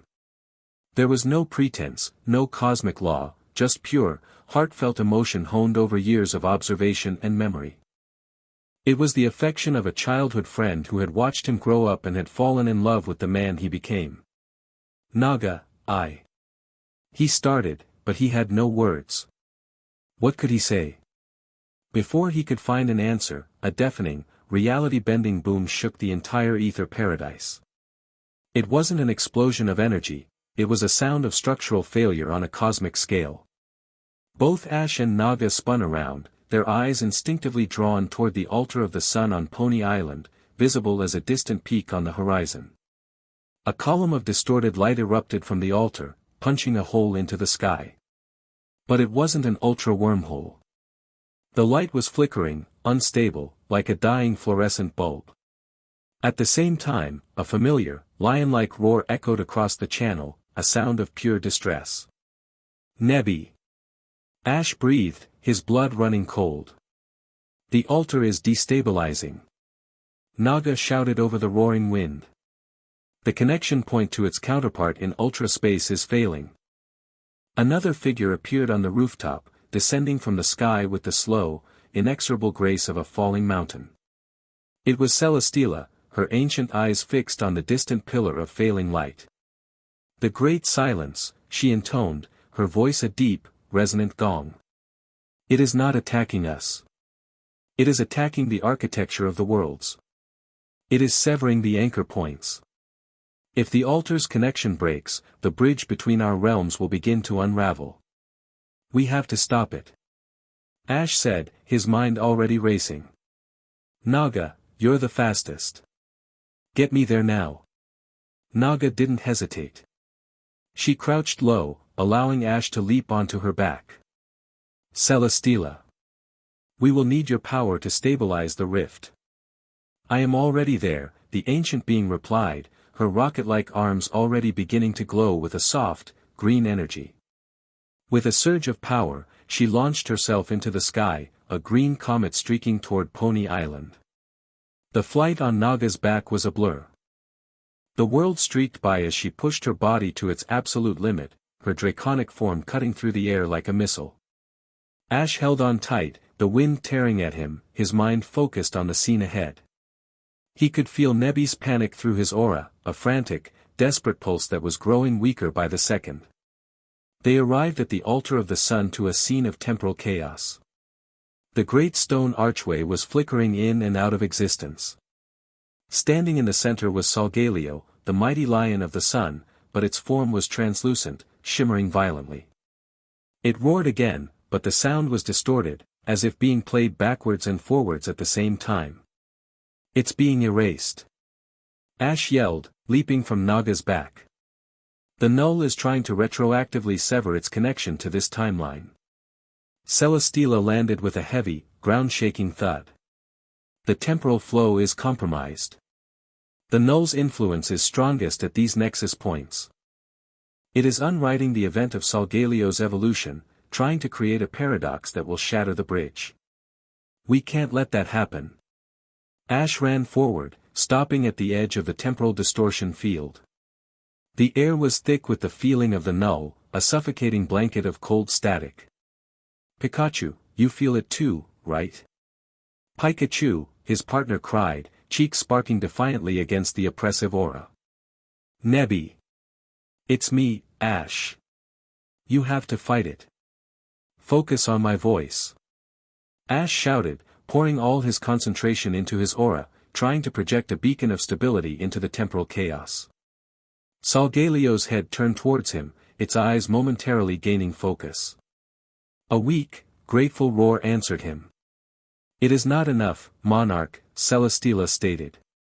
Her great arms unfolded, revealing glowing ports that hummed with immense cosmic power. Your aura is an anchor, but we need a fulcrum. The altar must be reignited with life energy, pure and absolute, to counteract the void of the null.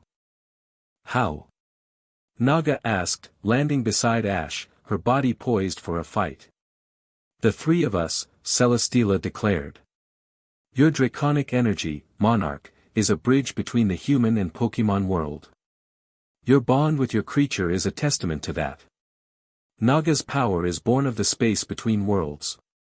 And my own energy is a product of this world's life force, absorbed over millennia. Together, our energies can create a resonant frequency to oppose the silence. Ash understood instantly. It was a desperate, insane plan, but it was the only one they had. All right. How do we do it? Direct the energy at me, Celesteela commanded, her entire body beginning to glow with a brilliant green light. I will act as a focusing lens. I will harmonize your frequencies and project them into the altar's core. You could be destroyed. Naga protested. Absorbing that much raw, conflicting energy. The alternative is the destruction of everything, Celesteela replied, her voice calm and resolute. There is no other choice. Now. Ash didn't waste a second. He stood beside Naga, facing the towering form of Celesteela. He closed his eyes, reached deep within himself, past the training, past the battles, to the very core of his being. He focused on his bond with Pikachu, the unbreakable thread that had been with him since the beginning. He drew on that love, that trust, that shared history, and let it surge through him, his body becoming a conduit for his own life force.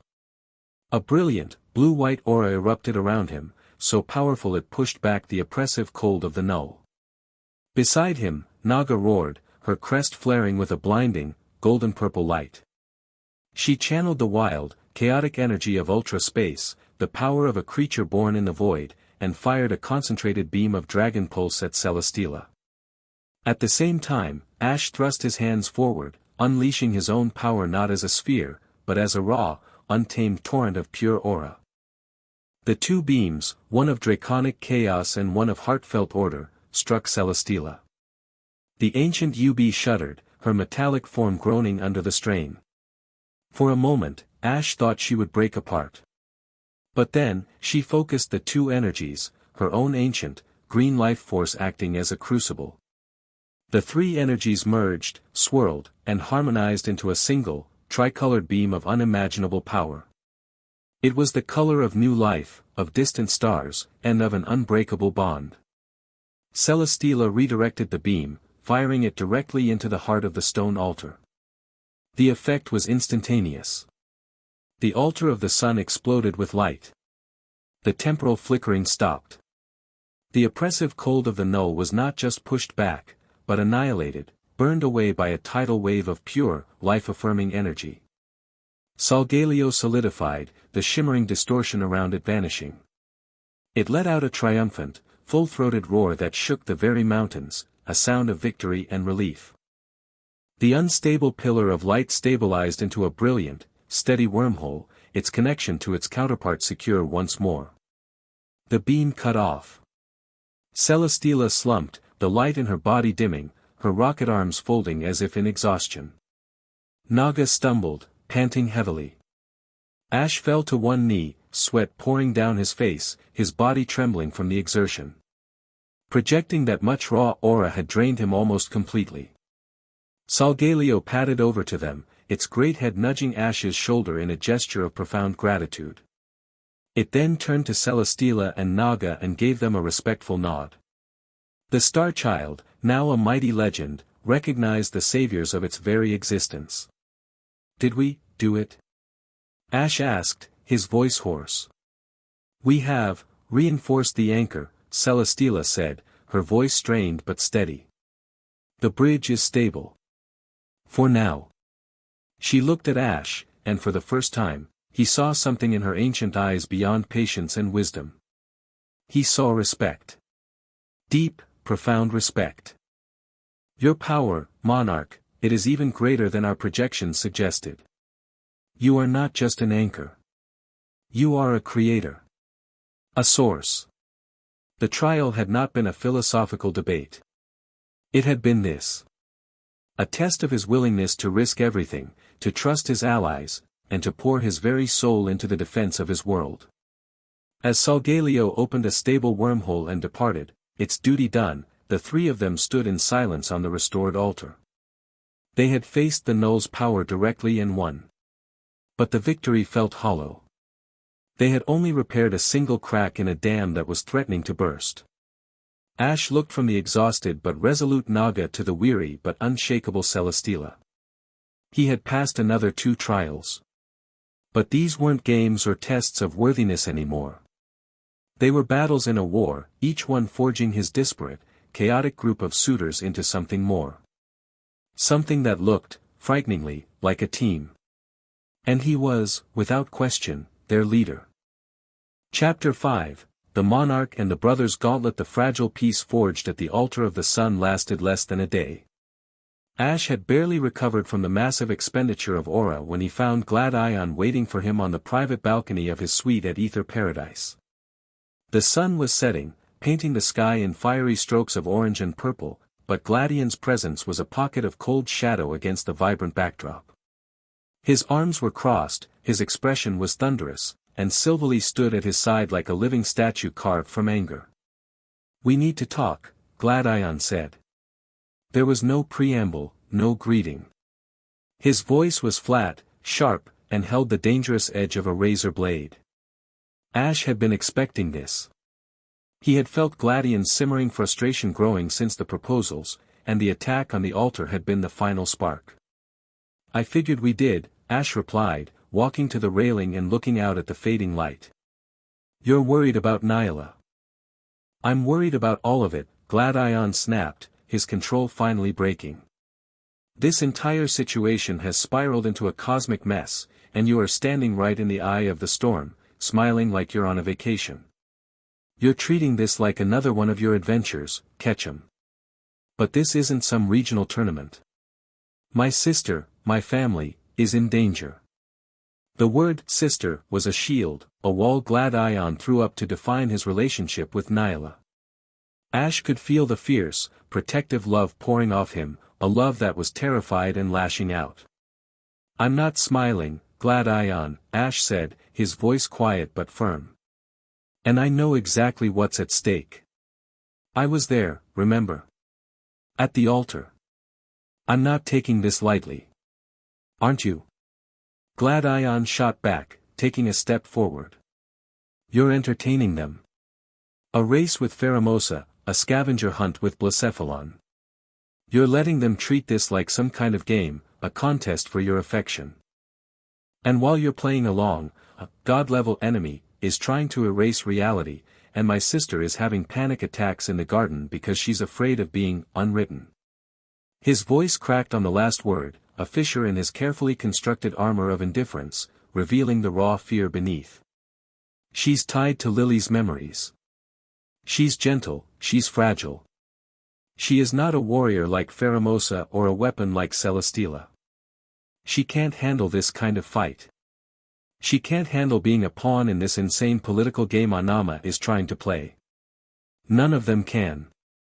"And what's your solution, Gladion?" Ash asked, turning to face him fully. "Tell them to go home. We both know they can't. The null is trying to collapse the wormholes. Sending them away is a death sentence. Then you leave." Gladion's voice was a low, furious hiss. "You're the anchor, the nexus. You're the one they're all focused on. If you're gone, the focus is gone. The political pressure vanishes. The rivalry between them becomes meaningless. They can focus on the real threat, on survival, without the distraction of trying to win your hand. You have to reject them. All of them. Publicly.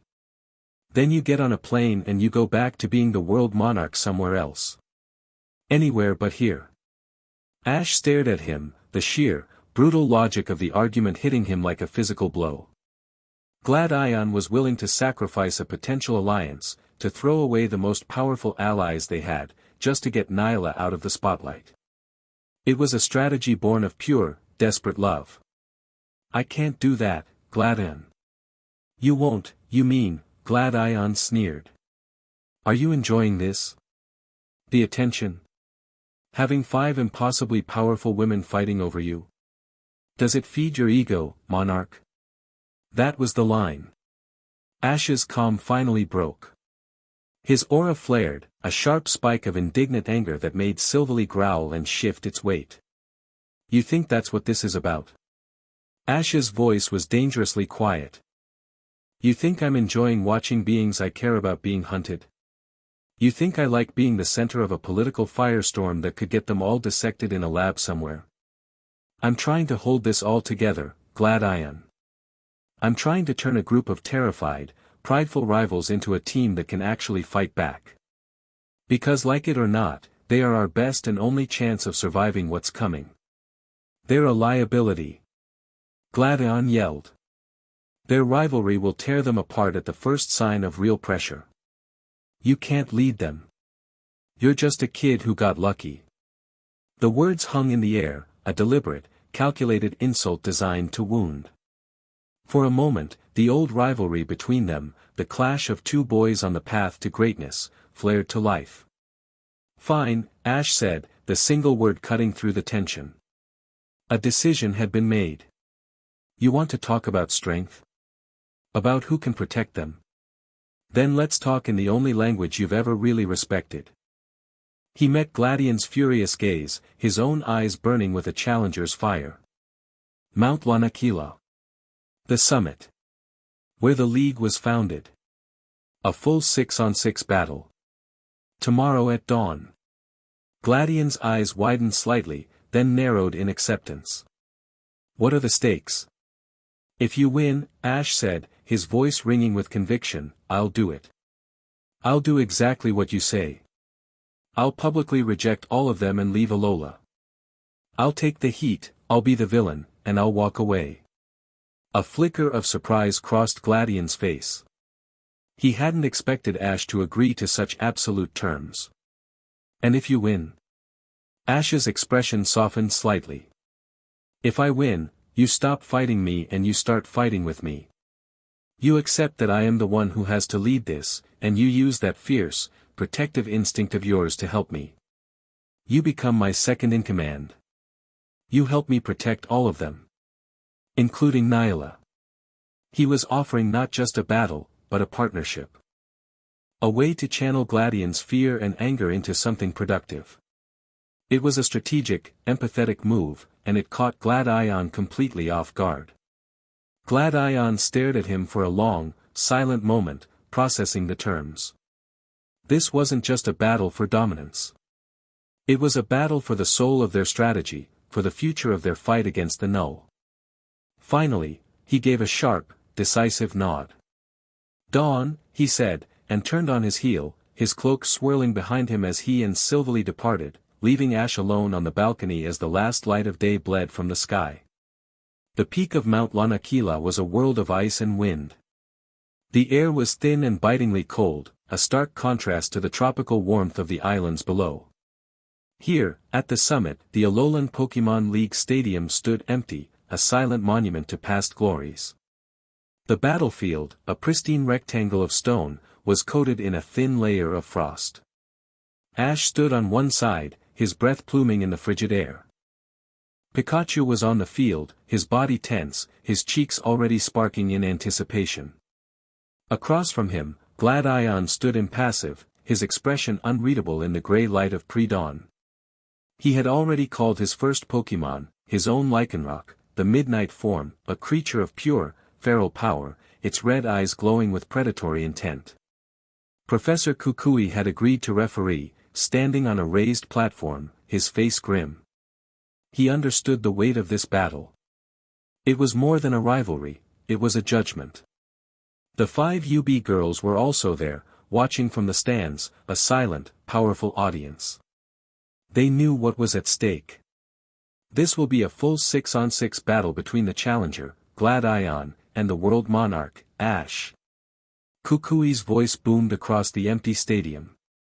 Substitutions are allowed. The battle will be over when all 6 of one side's Pokemon are unable to continue. Let the battle begin. Gladion made the first move. Lycanroc, Stone Edge. Lycanroc howled, slamming its claws into the ground. A series of massive, jagged stone pillars erupted from the battlefield, racing towards Pikachu. Pikachu, break formation. Use the pillars. Ash commanded, his voice sharp and clear. Pikachu became a yellow blur. He didn't try to dodge the attack. He leaped onto the first pillar as it emerged, using it as a springboard to vault over the second, then ricocheted off the third. He was turning Gladion's attack into his own personal obstacle course. He's using the terrain again, Farron observed from the stands, her tone analytical. He's not just using it, Celesteela corrected, her voice a low hum. He's seeing the battle in 4 dimensions, predicting the outcome of the attack and formulating a counter-strategy before the first stone has even left the ground. Pikachu landed behind Lycanroc. Electroweb! Ash yelled. A net of pure electricity shot from Pikachu, enveloping the surprised Lycanroc. Gladion was unfazed. Lycanroc, counter. As the electricity coursed through its body, Lycanroc glowed with a faint red energy. It absorbed the pain, the damage, and channeled it. With a savage roar, it broke free from the web and lunged, its body crackling with reflected power. Dodge and Iron Tail. Pikachu ducked under the lunge, his tail hardening into steel. He spun and slammed it into Lycanroc's back, a purely physical attack that sent the wolf Pokémon stumbling. The first exchange was a draw, a test of speed and power that left both Pokémon panting. Return. Gladion recalled his Lycanroc, his expression unreadable. You've gotten faster, Ketchum. But speed isn't everything. Go, Zoroark. The illusion Pokémon appeared on the field, but it immediately shimmered and transformed, taking on the form of Gladion's massive Kommo-o, an illusion. Naga said from the stands. No, Ash said, his eyes narrowed. He's not trying to trick me. He's trying to get in my head. The illusionary Kommo-o roared, and Ash felt a flicker of the cold, tactical wrongness from the canyon. Gladion was using the memory of the null-corrupted Pokémon as a psychological weapon. Don't let it fool you, Pikachu. Ash said, his voice steady. It's just a picture. Break through it. Volt Tackle. Pikachu enveloped himself in a sphere of blinding electricity and shot across the field. The fake Kommo-o launched a fake clanging scales, an attack of pure shadow and illusion. Pikachu blasted right through it, the illusion shattering like glass, and slammed into the real Zoroark. The Dark-type Pokémon was sent flying, knocked out in a single, decisive blow. 1-0 to Ash. Gladion's jaw tightened. The psychological gambit had failed completely. Ash's focus was absolute.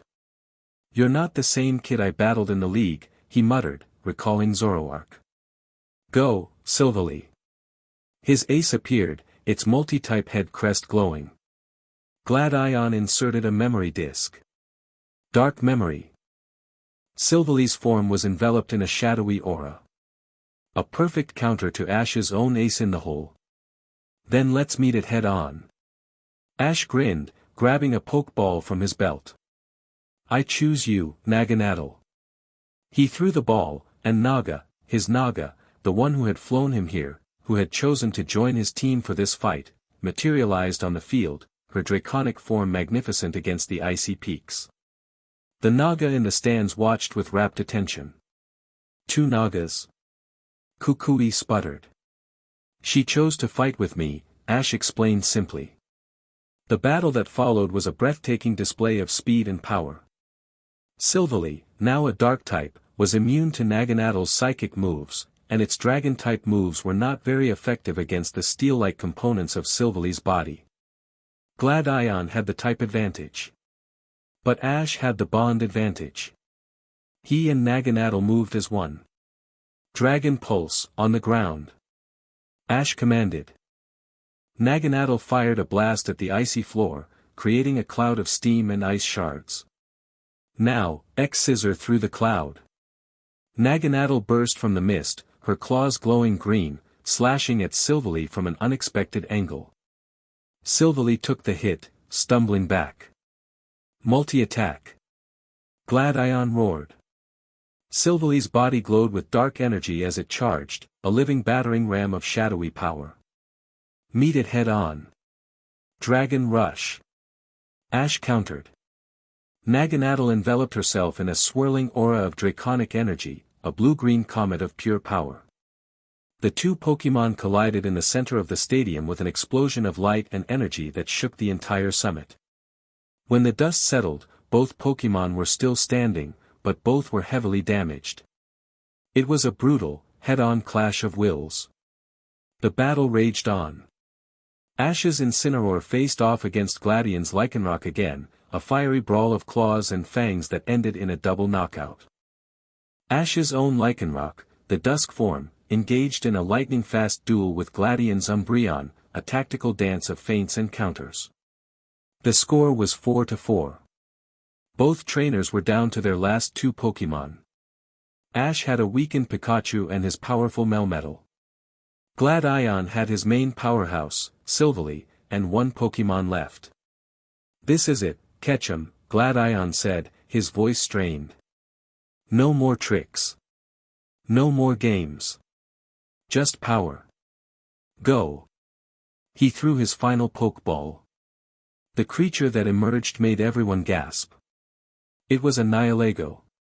But it wasn't the delicate, shy Nyla from the gardens. This one was different. It was larger, its movements sharper, more aggressive. It radiated a cold, predatory energy. "Where did you get another one?" Ash demanded, shocked. The Ether Foundation had more than one specimen in cryo-storage from the original incident, Gladion explained, his voice cold. "This one isn't bonded to anyone. It's pure, untamed instinct. And it knows only one thing: its poison is super effective against your Pikachu." It was a cruel, brilliant move. Using a mirror of the very being he claimed to be protecting as a weapon. In the stands, Nyla recoiled, her form flickering. Lily put a protective arm around her. "He's just trying to win, Nyla," she whispered. "It's not you." Ash recalled his Pikachu. "You're right, Gladion. No more tricks." He hefted a heavy, silver-colored Pokeball. "Let's see how your untamed instinct handles pure, overwhelming power. Melmetal, let's go." The colossal mythical Pokémon materialized on the field, its liquid metal body gleaming, its hexagonal nuts for eyes glowing with power. It dwarfed the floating Nihilego. "Size means nothing against poison," Gladion yelled. "Nihilego, sludge wave." Nihilego unleashed a massive tidal wave of toxic sludge across the battlefield. "Melmetal, stand your ground." Double Iron Bash. Melmetal didn't move. It planted its feet, its massive chest glowing. It began to spin its upper body, its heavy steel fists becoming a blur. It slammed them into the ground in front of it, over and over, with meteoric force. Each impact created a shockwave, a physical wall of force that met the sludge wave. The liquid poison was thrown back, splattering uselessly against the stadium walls. Gladion stared in disbelief. Melmetal hadn't just blocked the attack, it had physically beaten it back. "Now, forward!" Ash commanded. Melmetal advanced, still spinning its fists, a walking vortex of destruction. It was slow, but it was relentless, unstoppable. "Dodge it!" "Acid spray!" Gladion ordered, a note of desperation in his voice. Nihilego darted through the air, spitting globules of corrosive acid at Melmetal. The acid sizzled against the mythical Pokémon's body, but it seemed to do little more than tarnish the finish. Melmetal didn't even slow down. It was a terrifying display of raw power. Melmetal cornered the frightened Nihilego against the stadium wall. It raised its fists for a final, devastating double iron bash. "Wait!" Ash suddenly yelled. "Stop, Melmetal!" Melmetal froze, its fists hovering inches from the terrified Ultra Beast. The stadium fell silent. "What are you doing, Ketchum?" Gladion demanded, his voice a mixture of confusion and fury. "Finish it." Ash walked out onto the battlefield, his gaze fixed on the cowering Nihilego. He ignored Gladion, ignored the rules of the battle. He walked right up to the two colossal Pokémon. He could see the raw terror in Nihilego's movements, the same fear he had seen in Lily years ago. "You've made your point, Gladion," Ash said, his back to his rival. He looked at the trembling Ultra Beast. "It's scared. It's not a weapon. It's just a creature, trapped and frightened." He held out his hand, not to the Nihilego, but to Gladion. "Recall it." This isn't how we win. In that moment, he wasn't the monarch. He wasn't a trainer in a high-stakes battle. He was just Ash Ketchum, the boy who couldn't stand to see a Pokémon suffer. It was an act of such profound, self-sabotaging empathy that it shattered Gladion's resolve. Gladion stared at Ash's back, then at the terrified Nihilego, then at the gentle, compassionate Nyla in the stands. He had become the very thing he was fighting against, someone who used these creatures as tools. The hypocrisy of his actions crashed down on him. With a choked sound, he raised his Pokeball. Nihilego, return. The Ultra Beast vanished in a flash of red light. He had forfeited the matchup. The battle wasn't over. It was now Pikachu versus a weakened Silvally. But the fire had gone out of Gladion. He fought with mechanical precision, but his heart wasn't in it. Ash, on the other hand, was fired up, his bond with Pikachu burning brighter than ever. The final clash was inevitable. Silvally's multi-attack versus Pikachu's ultimate Z-move. Ash raised his arm, his Z-power ring flaring to life. He and Pikachu moved in perfect sync, a dance they had performed 1,000 times. Alright, Pikachu. Let's show them our full power. Our bond. Our unbreakable promise. The energy of Alola, of the entire world, seemed to pour into him, into the ring, into Pikachu. A colossal sphere of electricity, a miniature sun, formed above Pikachu's head. 10 million volt thunderbolt. The beam of pure, rainbow-colored lightning that erupted from Pikachu was not just an attack. It was a statement. It was a declaration of every battle won, every friend made, every promise kept. It struck Silvally, and the resulting explosion of light bleached the entire mountain peak white. When the light faded, Silvally lay on the ground, unconscious. Pikachu was panting, exhausted but victorious. Kukui raised his arm, his voice filled with awe. Silvally is unable to battle. The victory goes to the monarch, Ash. Silence. Then, from the stands, a single sound. A chaotic, joyful giggle.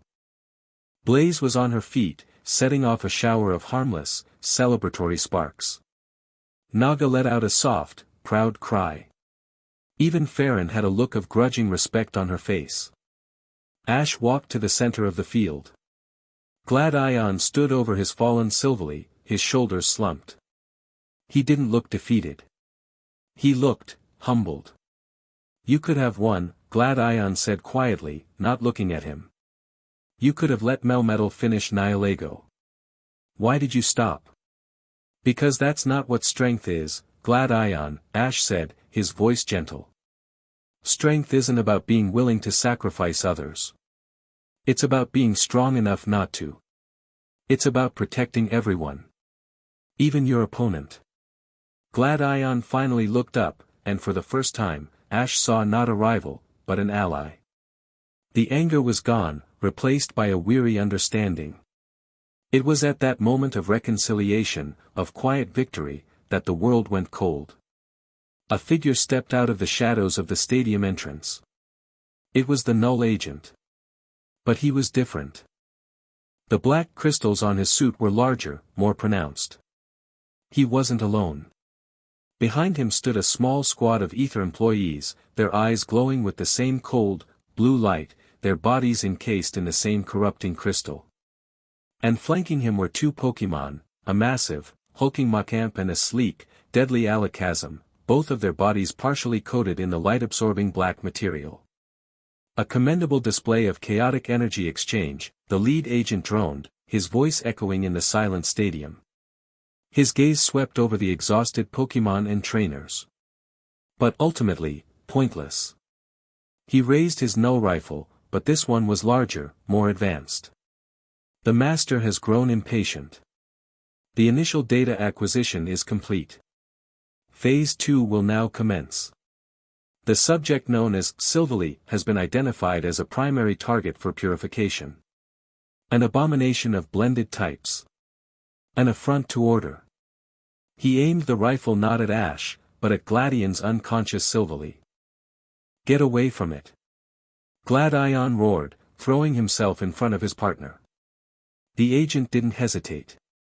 He fired. But the beam of nothingness never reached him. A wall of solid, liquid metal slammed down in front of Gladion, absorbing the entire blast. It was Melmetal, moving with a speed that defied its size, protecting its trainer's rival. You want to fight? Ash yelled, his exhaustion forgotten, replaced by a surge of pure adrenaline. Pikachu was already on his shoulder, cheeks crackling. You've got one. The agent simply tilted his head. Resistance is illogical. He gave a silent command. The corrupted Machamp and Alakazam surged forward. The real battle for Mount Lanakila was about to begin.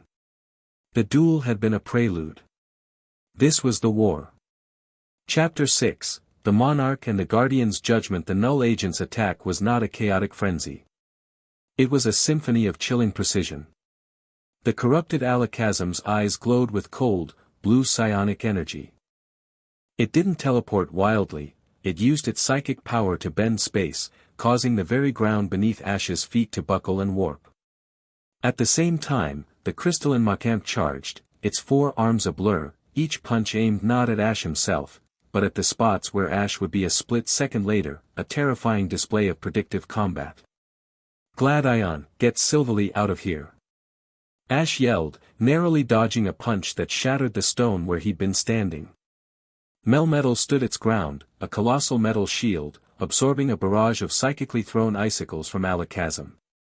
I'm not running. Gladion shot back, recalling Silvally and sending out his recovered Lycanroc in a flash. He was no longer fighting against Ash, he was fighting beside him. The shift was instantaneous, a lifetime of rivalry forged into a desperate alliance in a single, shared moment of crisis. From the stands, the 5 Ultra Beast girls watched, no longer spectators but coiled springs of power. Farron's hands were clenched into fists, her entire body vibrating with a desire to join the fray. Blaze's playful demeanor had vanished, replaced by a focused, dangerous grin, her spherical head pulsing with volatile energy. This is our fight, too. Naga declared, her voice a low growl. She was about to launch herself from the stands when a deep, resonant hum filled the air, a sound that vibrated not in the ears, but in the soul. For streaks of colored light descended from the heavens, landing at the 4 corners of the stadium with earth-shaking force. Tapu Koko, a vibrant yellow and black, its warrior's spirit blazing. Tapu Lele, a whimsical pink, its playful appearance belying an immense psychic power. Tapu Bulu, a stoic red and black, its wooden body radiating the calm, unyielding strength of the ancient forests. And Tapu Fini, a serene purple, its gaze holding the endless depth of the ocean. The 4 island guardians of Alola had arrived. Their collective presence was overwhelming. The very air grew thick with primal power, a raw, untamed life force that directly opposed the cold sterility of the Null.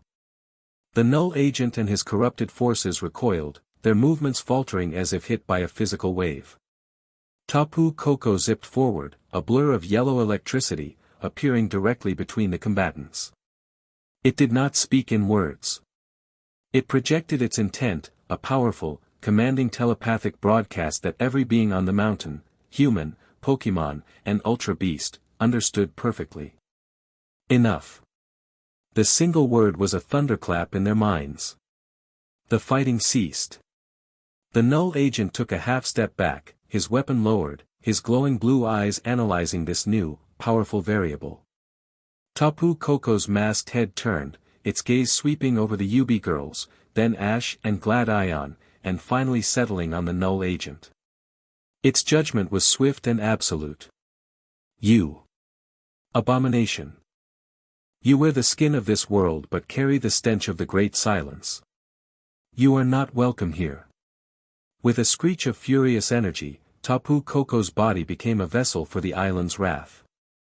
A massive thunderbolt, far more powerful than any Pikachu could produce, crashed down from the sky, striking the Null Agent directly. His personal null field flared, held for a split second against the raw, primal energy of a deity, and then shattered. The agent was thrown backwards, his corrupted suit smoking, his body convulsing. He didn't die. With inhuman resolve, he staggered to his feet.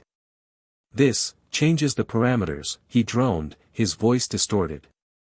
"Direct engagement with planetary guardians, not optimal." He gave a silent command, and his corrupted Pokémon and human thralls began to retreat, moving with the same tactical efficiency, covering each other as they fell back into the mountain's shadows. The agent gave Ash one last, cold, analytical look. The purification cannot be stopped. It can only be delayed. Then he was gone, vanishing into the darkness. The immediate threat had been neutralized, but the atmosphere in the stadium was even more tense than before. The Guardians had not come as saviors. They had come as arbiters. Tapu Lele floated over to Ash, circling him with childlike curiosity, its psychic energy a playful, tingling hum against his skin. The monarch child smells of stars and other worlds. So many bright, loud colors. Tapu Bulu stood impassively, its bell-like tail ringing softly. The balance is threatened. The great silence seeps through the cracks. It poisons the land, the totems. Its voice was slow, deep, like the groaning of ancient trees. Tapu Fini's voice was the last, a gentle but firm whisper like the tide. The bridge between worlds, which we have long guarded, is in peril. And you, its gaze fell upon the 5 UB girls, are the source of the strain. Your presence here, your singular focus on the monarch child, has turned him from an anchor into a lightning rod, drawing the storm of the silence directly to our shores. Farron bristled at the accusation. We came seeking an alliance, a way to strengthen both our worlds. You came seeking a prize, Tapu Koko corrected, its voice sharp as flint. You compete, you bicker, you test. You act as 5 individuals, not as a united front. Your pride and your rivalry have made you blind to the greater threat.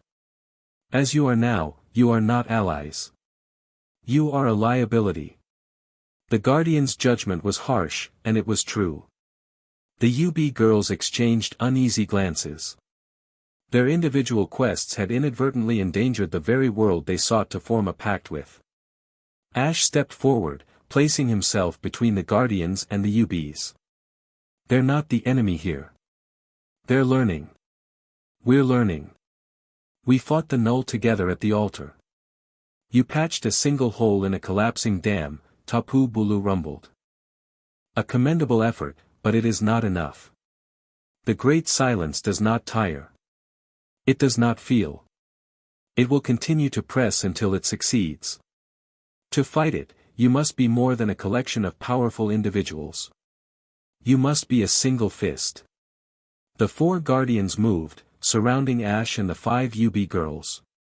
They were no longer separate entities, they were a single, unified wall of divine power. We will not fight your war for you, monarch child, Tapu Koko declared.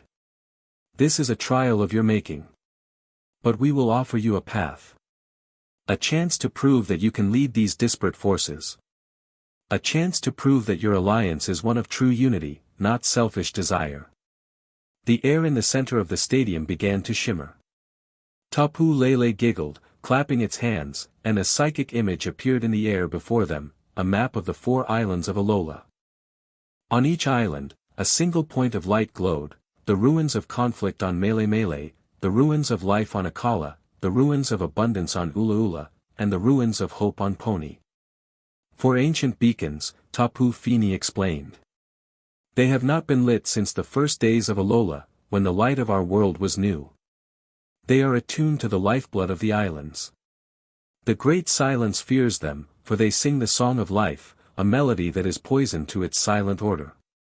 The trial is this, Tapu Koko's voice commanded, leaving no room for argument. You will divide yourselves. You will travel to the 4 ruins. And you will relight the 4 beacons. But there is a condition, they must all be lit at the exact same moment. A single pulse of life, in perfect harmony, across the entire archipelago. The impossibility of the task settled over them. It was a test of coordination on a scale they could barely comprehend. Succeed, Tapu Koko concluded, and you will have proven your unity. We will recognize your alliance and lend you our strength in the final battle. Fail, and we will sever the bridge ourselves. We will collapse the wormholes, banish you all from this world, and seal Alola off from the cosmos to protect it from the coming silence. The choice is yours. The Guardians gave no time for discussion. With another resonant hum, they vanished as quickly as they had appeared, leaving behind only the lingering scent of ozone, flowers, deep earth, and salt water. The silence they left was deafening. The UB girls looked at each other, then at Ash. The rivalry, the proposals, all of it seemed like a childish game now.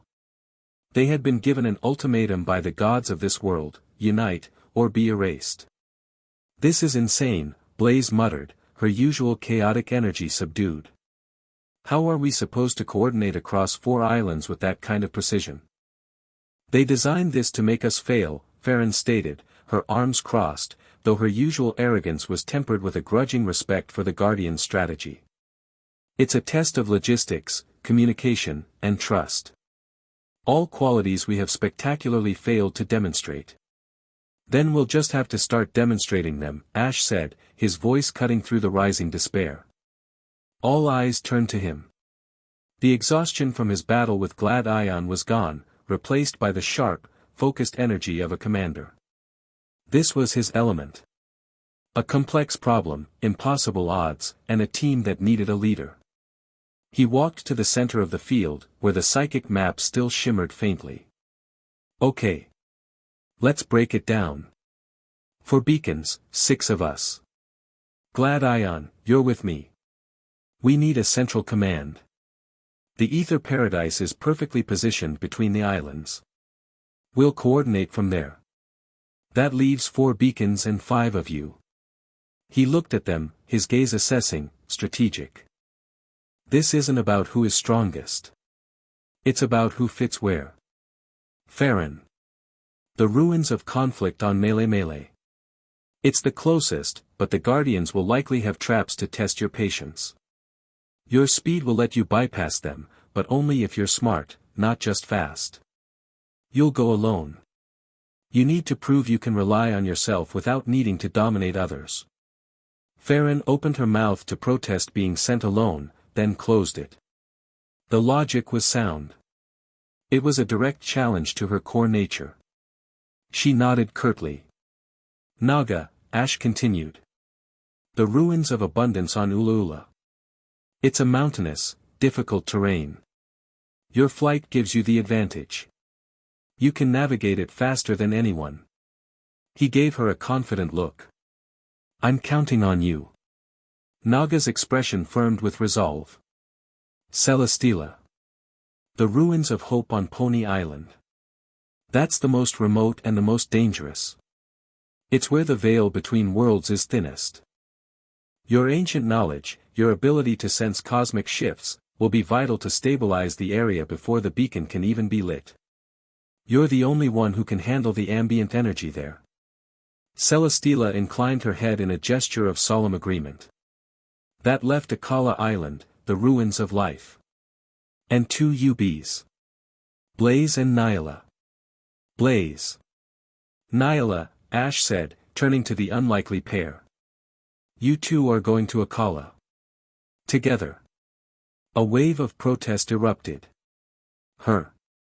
Blaze exclaimed, pointing a colorful finger at the shy, shimmering Nyla.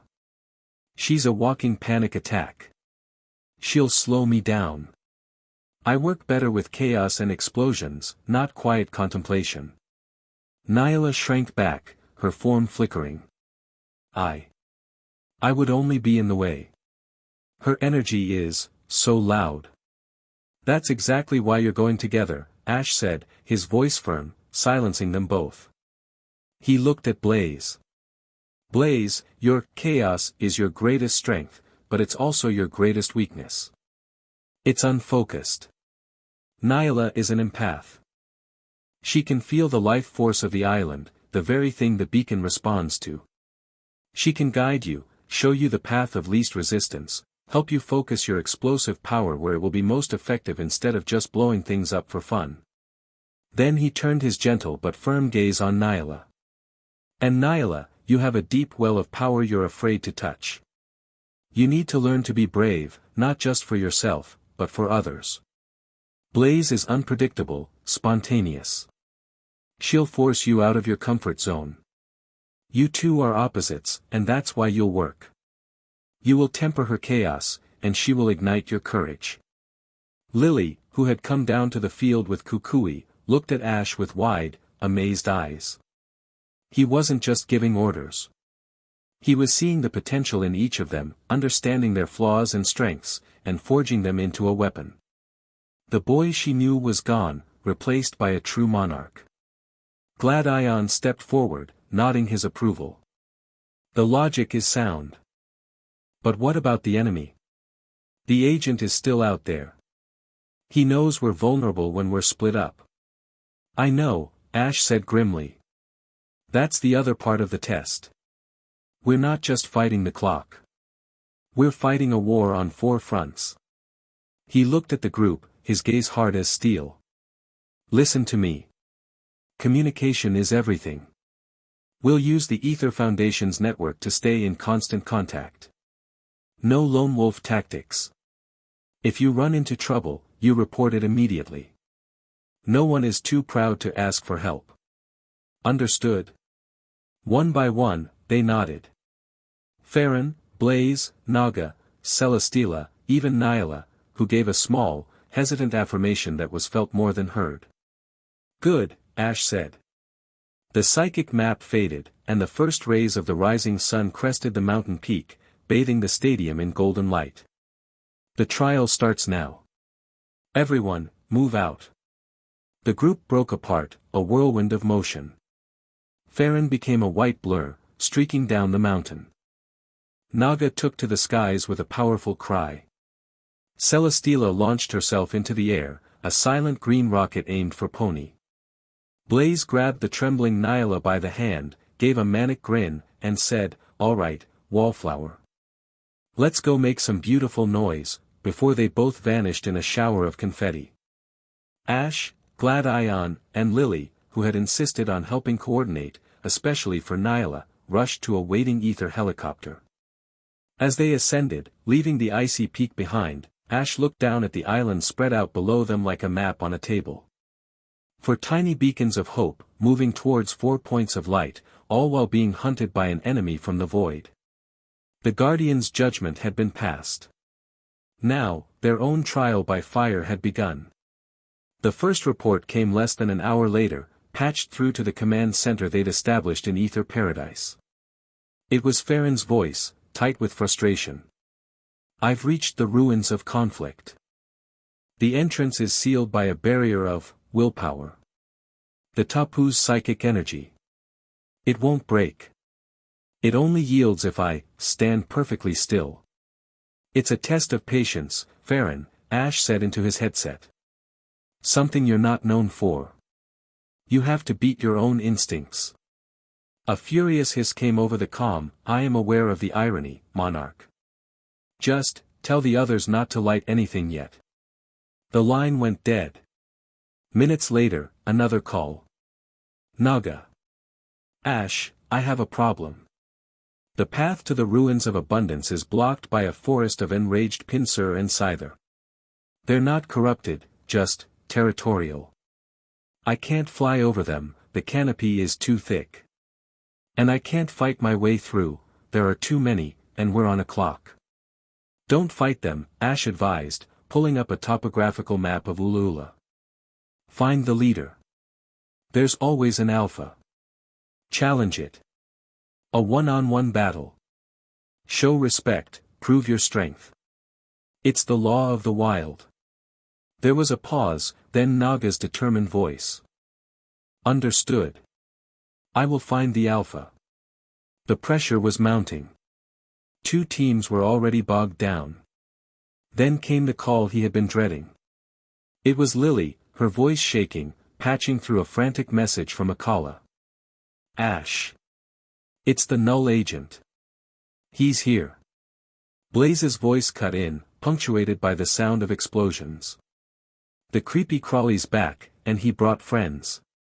A whole squad of those black crystal losers.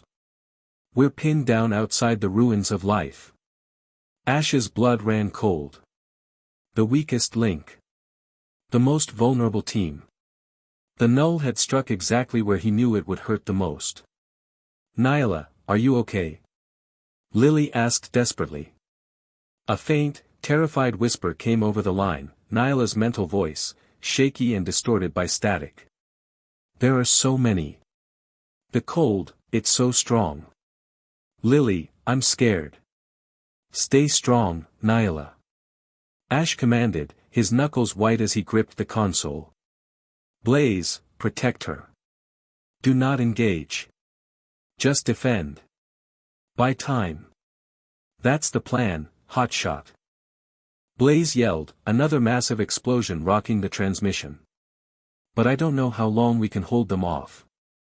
Ash looked at Gladion, his face a grim mask. The trial was already falling apart. They were losing on all fronts.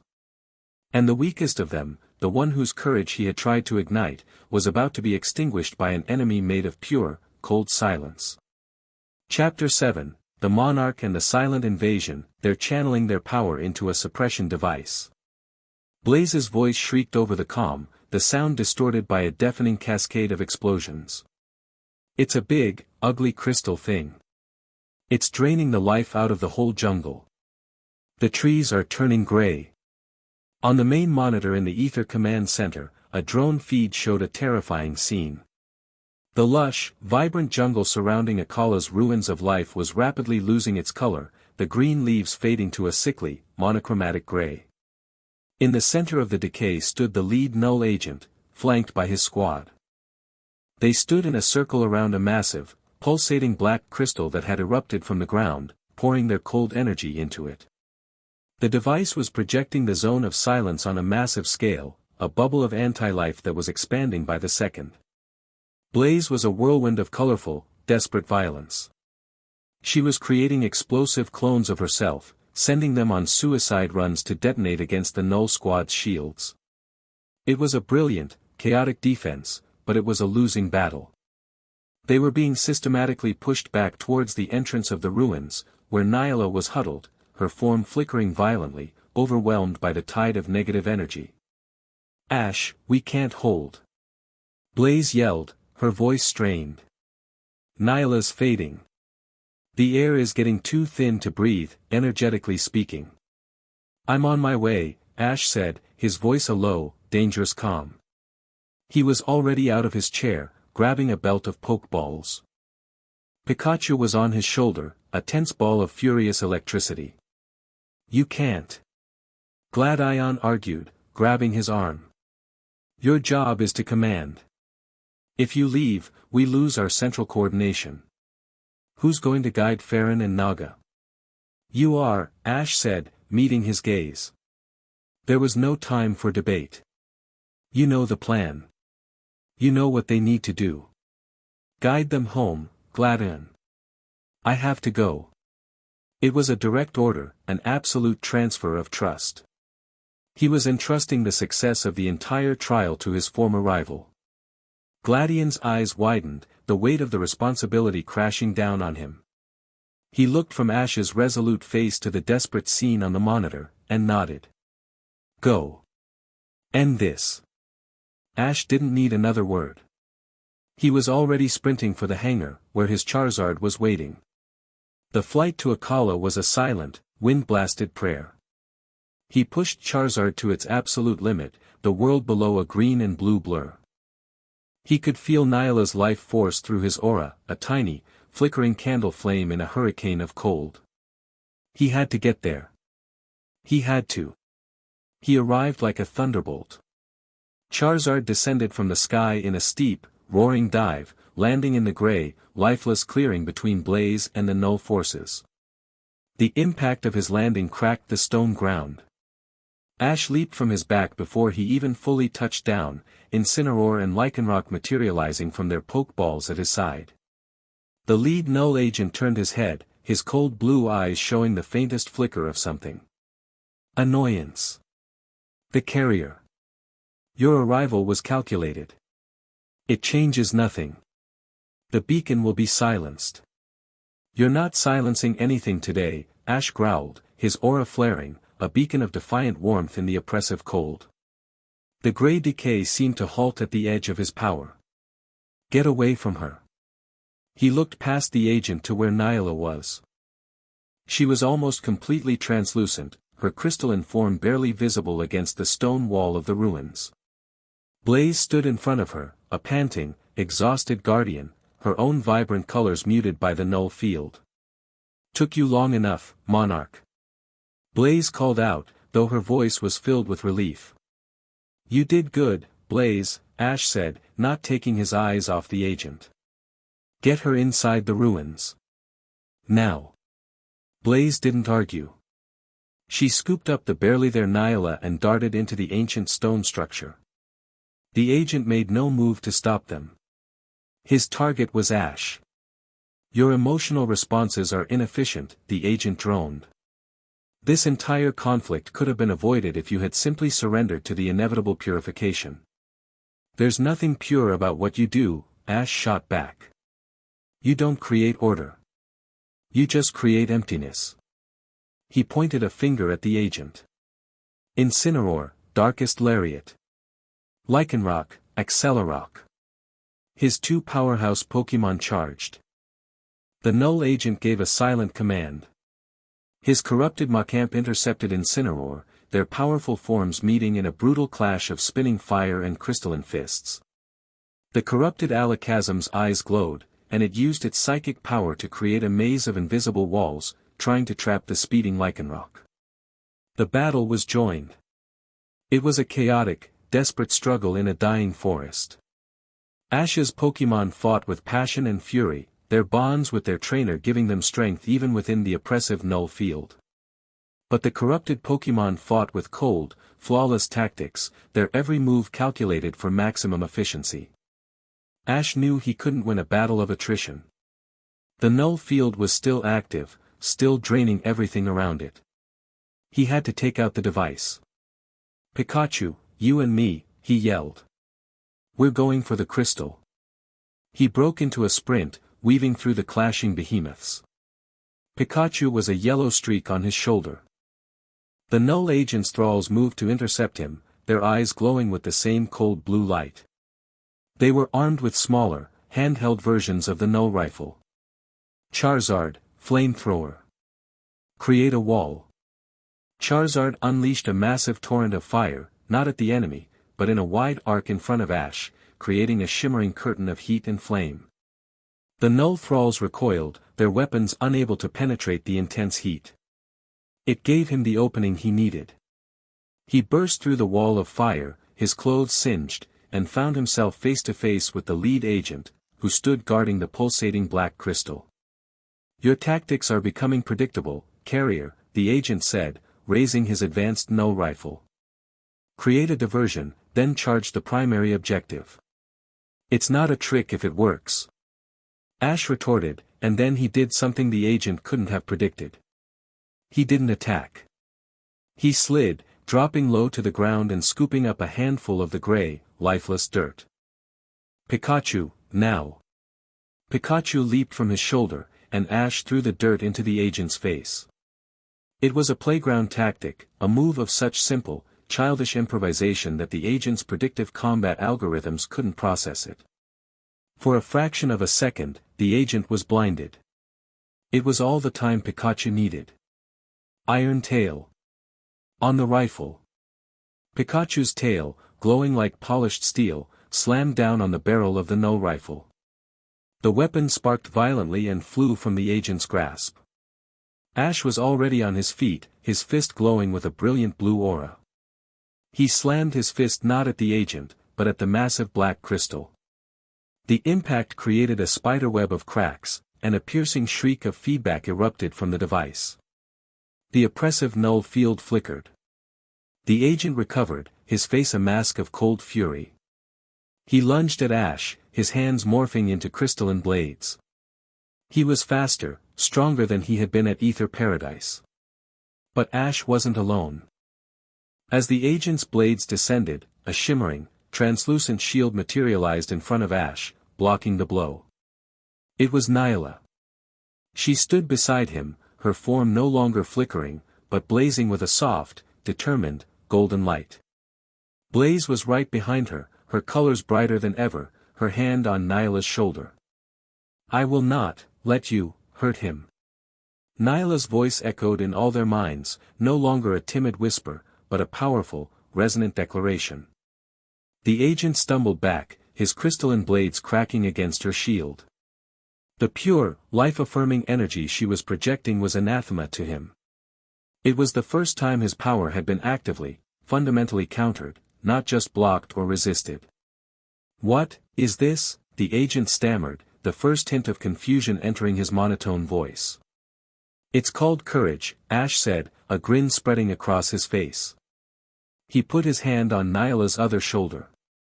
Their energies intertwined, his bright, determined aura and her gentle, life-giving light. A new power, a harmony of two opposite but complementary forces, arced between them. The gray forest around them began to regain its color. The leaves turned from ash to vibrant green wherever their combined aura touched. "It's over," Ash said, his voice ringing with power.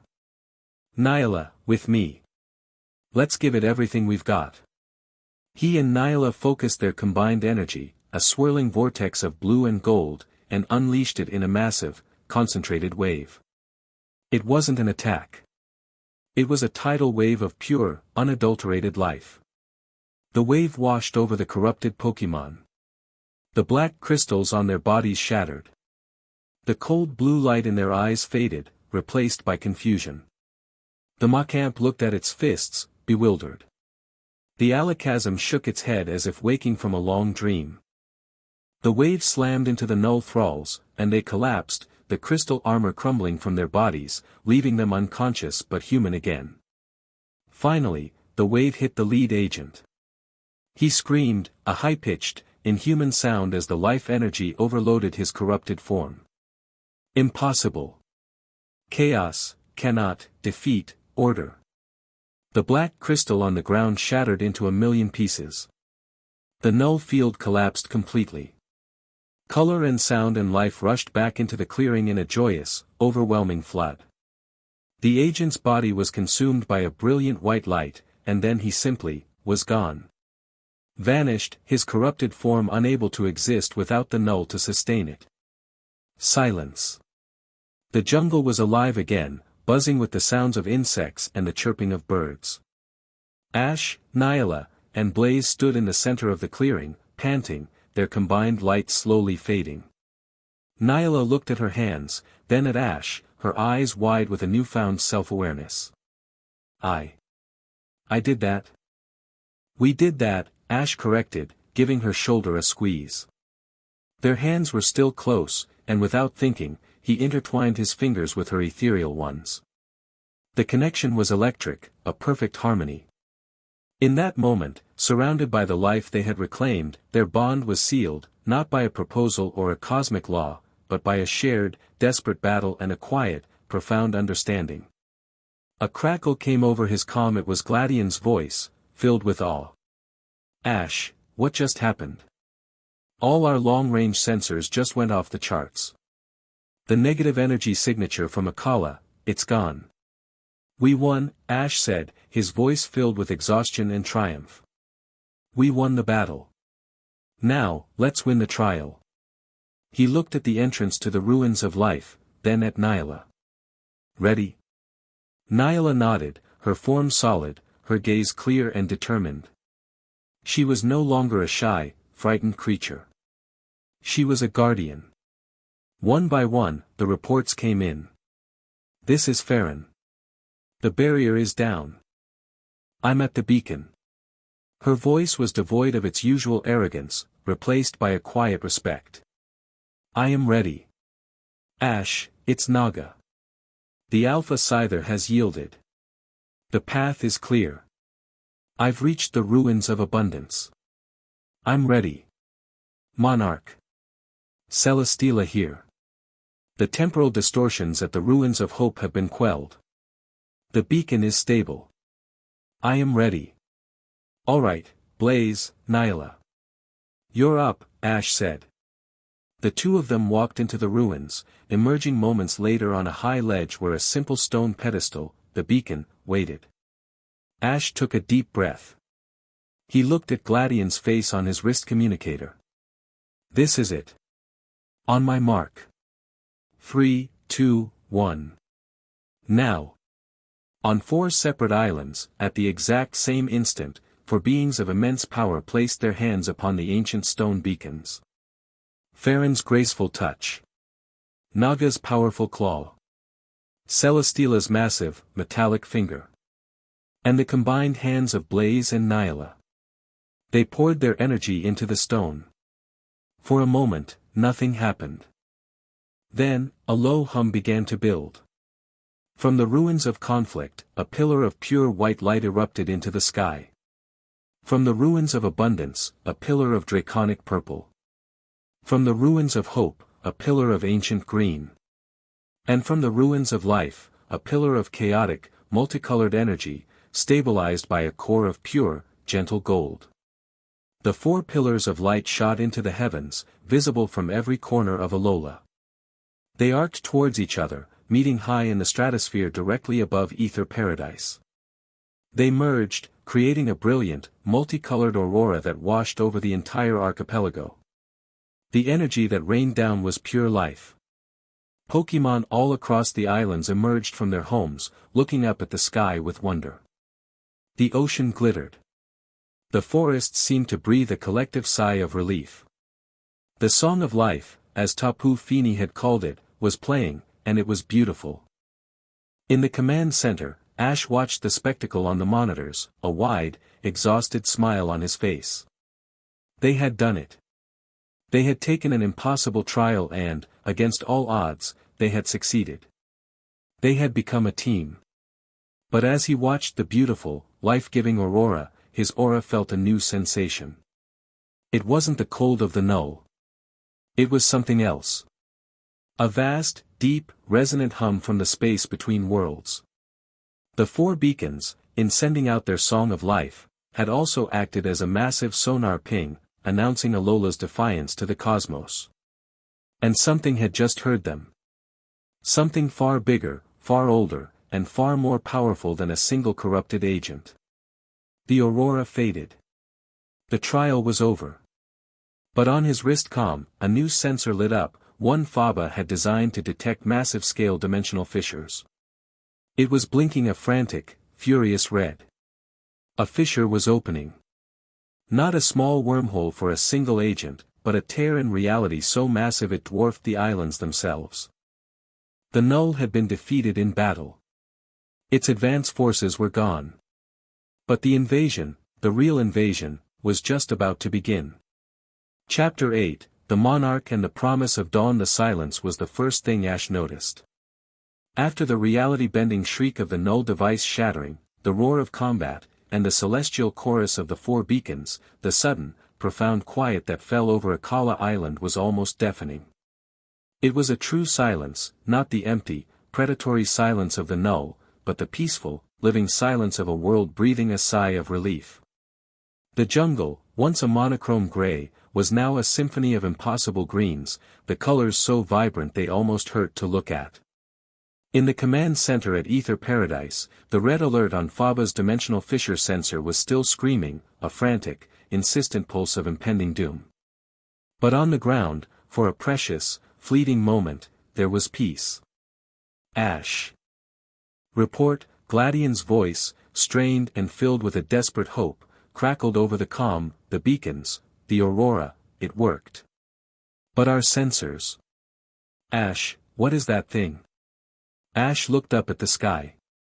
The beautiful, life-giving aurora had faded, but the fabric of space where it had converged was now, wrong.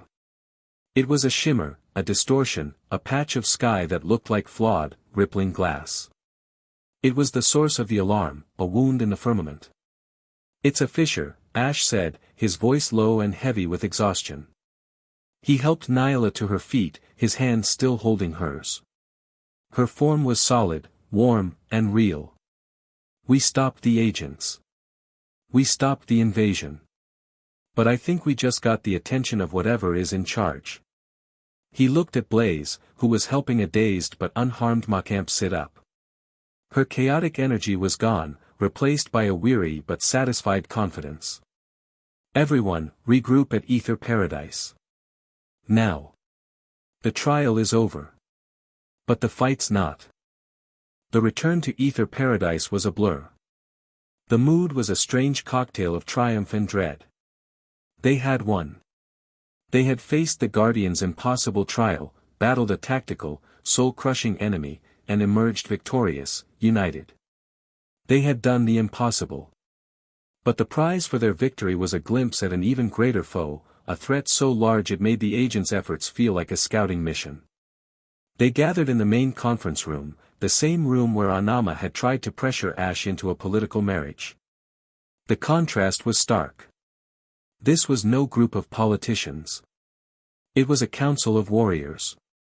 Ash and Glad Ion stood before the main holographic display, which now showed the massive dimensional fissure. Lily was there, her medical kit open as she tended to the minor scrapes on the now freed Ether employees. And the 5 Ultra Beasts stood together, no longer a line of suitors, but a unified front. Farron, Naga, Celesteela, Blaze, and Nyla. Their rivalries had been burned away in the crucible of the past 24 hours, forged into a shared, grudging respect. As if on cue, the air shimmered, and the 4 island guardians materialized in the room. They brought with them the scent of the wild world, ozone, loam, salt, and bloom. Tapu Koko floated before the group, its gaze sweeping over them. Its posture was no longer challenging, but appraising.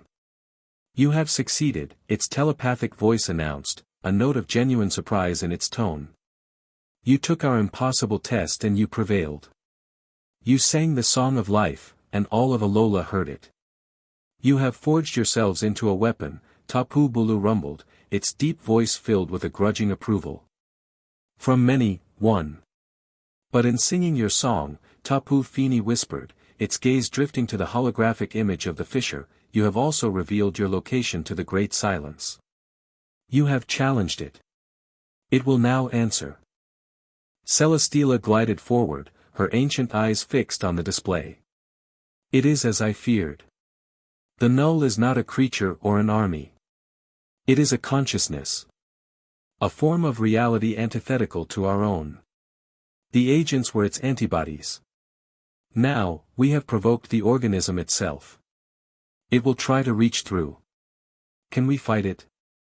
Gladion asked, his voice tight. To fight it directly would be like a single cell trying to fight a disease ravaging an entire body, Celesteela replied grimly. We cannot destroy it. We can only protect our own space. Reinforce the walls of our reality. The beacons have done that, Tapu Lele chirped, zipping around the room. They have strengthened the world's song. Made the walls strong and bright. The silence cannot enter here. Not easily. But it will try, Tapu Koko finished. It will send more agents. It will test the walls for cracks. The war is not over. It has entered a new phase. We will lend you our power when the time is right. You have earned it. You are the guardians of the bridge now. With a final, unified nod of respect, the 4 guardians vanished, leaving the newly forged team to face their future. A heavy silence fell over the room. They had won. They had allies in the very gods of the island. But the road ahead was long and fraught with a danger they could barely comprehend. Ash knew there was one last piece of business to attend to. The foundation of this new team was still built on the original, unstable premise of the proposals. He had to give them a real foundation. One of honesty. Everyone, he said, his voice drawing all eyes to him. Thank you. For everything. We couldn't have done this without each of you. He took a breath. I think, we should go to the beach. Where this all started. The unspoken meaning was clear. The time for a choice had come. The sun was setting again, just as it had been on that first, chaotic day. The beach at Kukui and Burnett's house was quiet, the only sounds the gentle lapping of the waves and the distant cries of wind gull. Ash stood on the damp sand, the 5 Ultra Beast girls arranged in a semicircle before him. His friends, Kukui, Burnett, Gladion, and Lily, watched from the deck, giving them their space but offering their silent support. Ash didn't look nervous. He looked calm, centered, and carried the quiet authority he had earned. He addressed Farron first. "Farron," he began, his voice clear and respectful. "You were the first to challenge me. You tested my speed, my strength, my will. You see partnership as a union of the 2 strongest beings, to create something even stronger. I respect that. But my idea of a partnership, it's not about being the strongest. It's about making each other stronger, covering each other's weaknesses. I don't think I could be the partner you need, one who constantly meets your power with equal force. I would not ask you to lessen your magnificent strength, and I cannot change the core of who I am. You deserve someone who can run at your side, not one step behind." Farron listened, her imperious expression unreadable. For a long moment, she was silent. Then, she gave a sharp, almost imperceptible nod. "Your logic is sound, Monarch. A partnership of unequal velocity is inefficient. I accept your assessment." There was no anger, only a cold, logical acceptance. She had not been rejected, a strategic incompatibility had been identified. Her pride was intact. Next, he turned to Blaze. Her vibrant colors seemed a little dimmer in the twilight, her usual manic energy replaced by a quiet anticipation. "Blaze," he said, a fond smile touching his lips. "You taught me that even in the darkest times, there has to be joy. There has to be laughter. Your trial wasn't a test, it was an invitation to play, to remember that life is a performance worth celebrating. You need a partner who can dance with you through the chaos, who thrives on spontaneity. And while I love a good surprise, I need a foundation. A quiet place to come home to. Your beautiful, brilliant fireworks need a wide-open sky, not a hearth." Blaze's smile was a little strained, but it was genuine. She shrugged, a shower of faint, sad-colored sparks drifting from her shoulders. You can't blame a girl for trying," she said, her voice softer than usual. "Just promise me you won't get boring, Monarch. This world needs a little more bang." She winked, and he knew she understood. He faced Celesteela, the ancient and serene mountain of a being. "Celesteela. I don't even know where to begin. Your wisdom, your perspective, it's beyond me. I think your interest in me was always more for the sake of cosmic balance than for any personal reason. You see the universe as a grand equation, and you were trying to solve for x. A union with me was just one possible solution." Celesteela's voice was a low, resonant hum. It was the most logical solution, based on the available data. "Maybe," Ash agreed. "But some things, some choices, they aren't about logic. They're about a feeling. Something that can't be measured or predicted. My choice is one of those."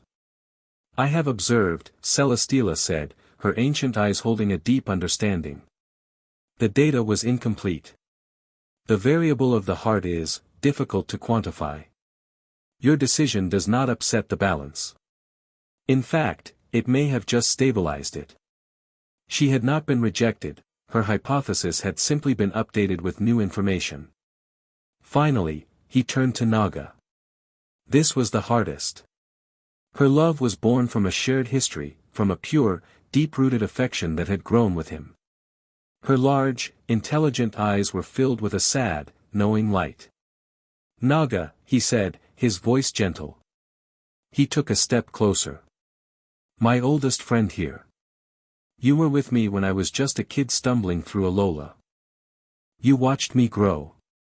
The bond we have, it's one of the most precious things I have. You came here because you saw the boy you knew in the man I became. And that means more to me than you can ever know. He paused, his throat tight. I will never, ever forget that. Our bond is for life. But my heart, it was pulled in a different direction. It's not something I can explain, and it's not a reflection on you. You are one of the strongest, most loyal, and most incredible people I have ever met. He looked at her, his expression filled with a deep, platonic love. You will always be my family, Naga. Tears welled in Naga's large eyes, shimmering like liquid starlight. She didn't cry.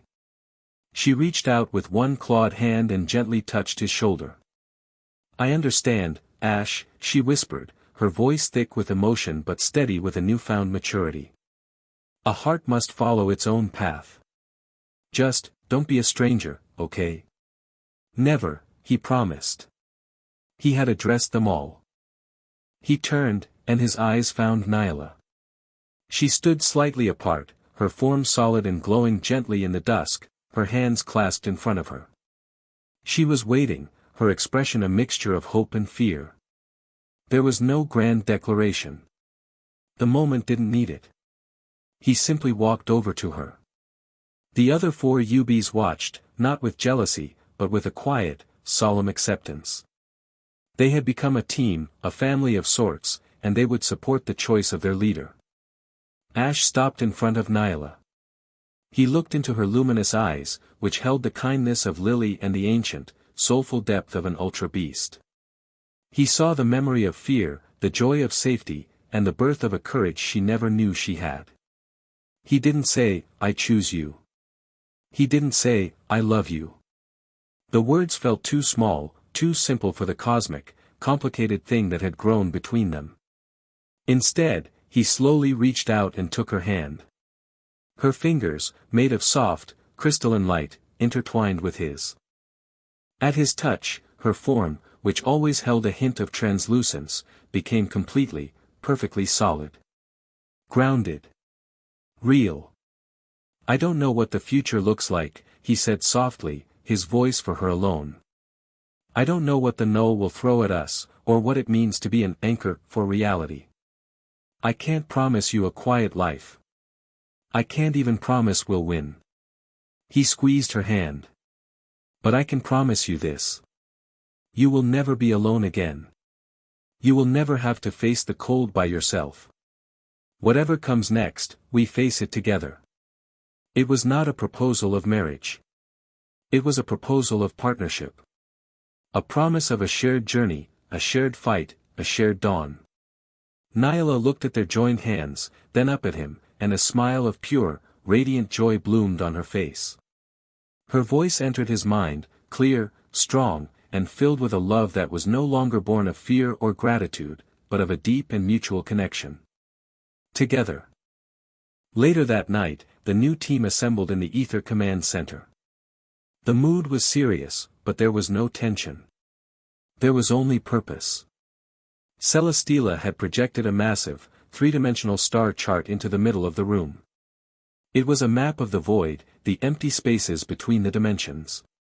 And it wasn't empty. Faint, dark pathways snaked through it, like a malignant web of veins. They all converged on one central point of absolute blackness, the heart of the null. These are the pathways the Great Silence uses to travel, Celesteela explained, her voice a low hum. It's highways. The agent that attacked you was merely a traveler on one of these roads. The fissure it is opening is an attempt to build a new off-ramp directly into your reality. Ash stood before the map, Nyla at his side. Her hand was in his, a quiet, constant point of contact. Glad Ion stood on his other side, a loyal second, his eyes already analyzing the chart for strategic weaknesses. Behind them, Farron, Blaze, and Naga watched, their expressions focused and ready. They were no longer rivals or suitors. They were generals in his army. The monarch of the Pokemon world. The boy from Pallet Town. His journey had taken him from backyard battles to world championships. Now, it had led him here, to the brink of a war for the survival of reality itself. He looked at the team he had forged from chaos, at the partner who stood beside him as an equal, at the impossible path that lay ahead. He felt the weight of it all, the fear, the responsibility. But underneath it all, he felt a powerful, unshakable sense of hope. The night was deep and the enemy was vast. But for the first time, looking at the faces of his friends, his allies, his family, he knew they were not lost in the darkness. They could see the path. And together, they would walk it toward a new dawn. The end. Thank you for watching this video. Please be sure to subscribe to our channel and like this video.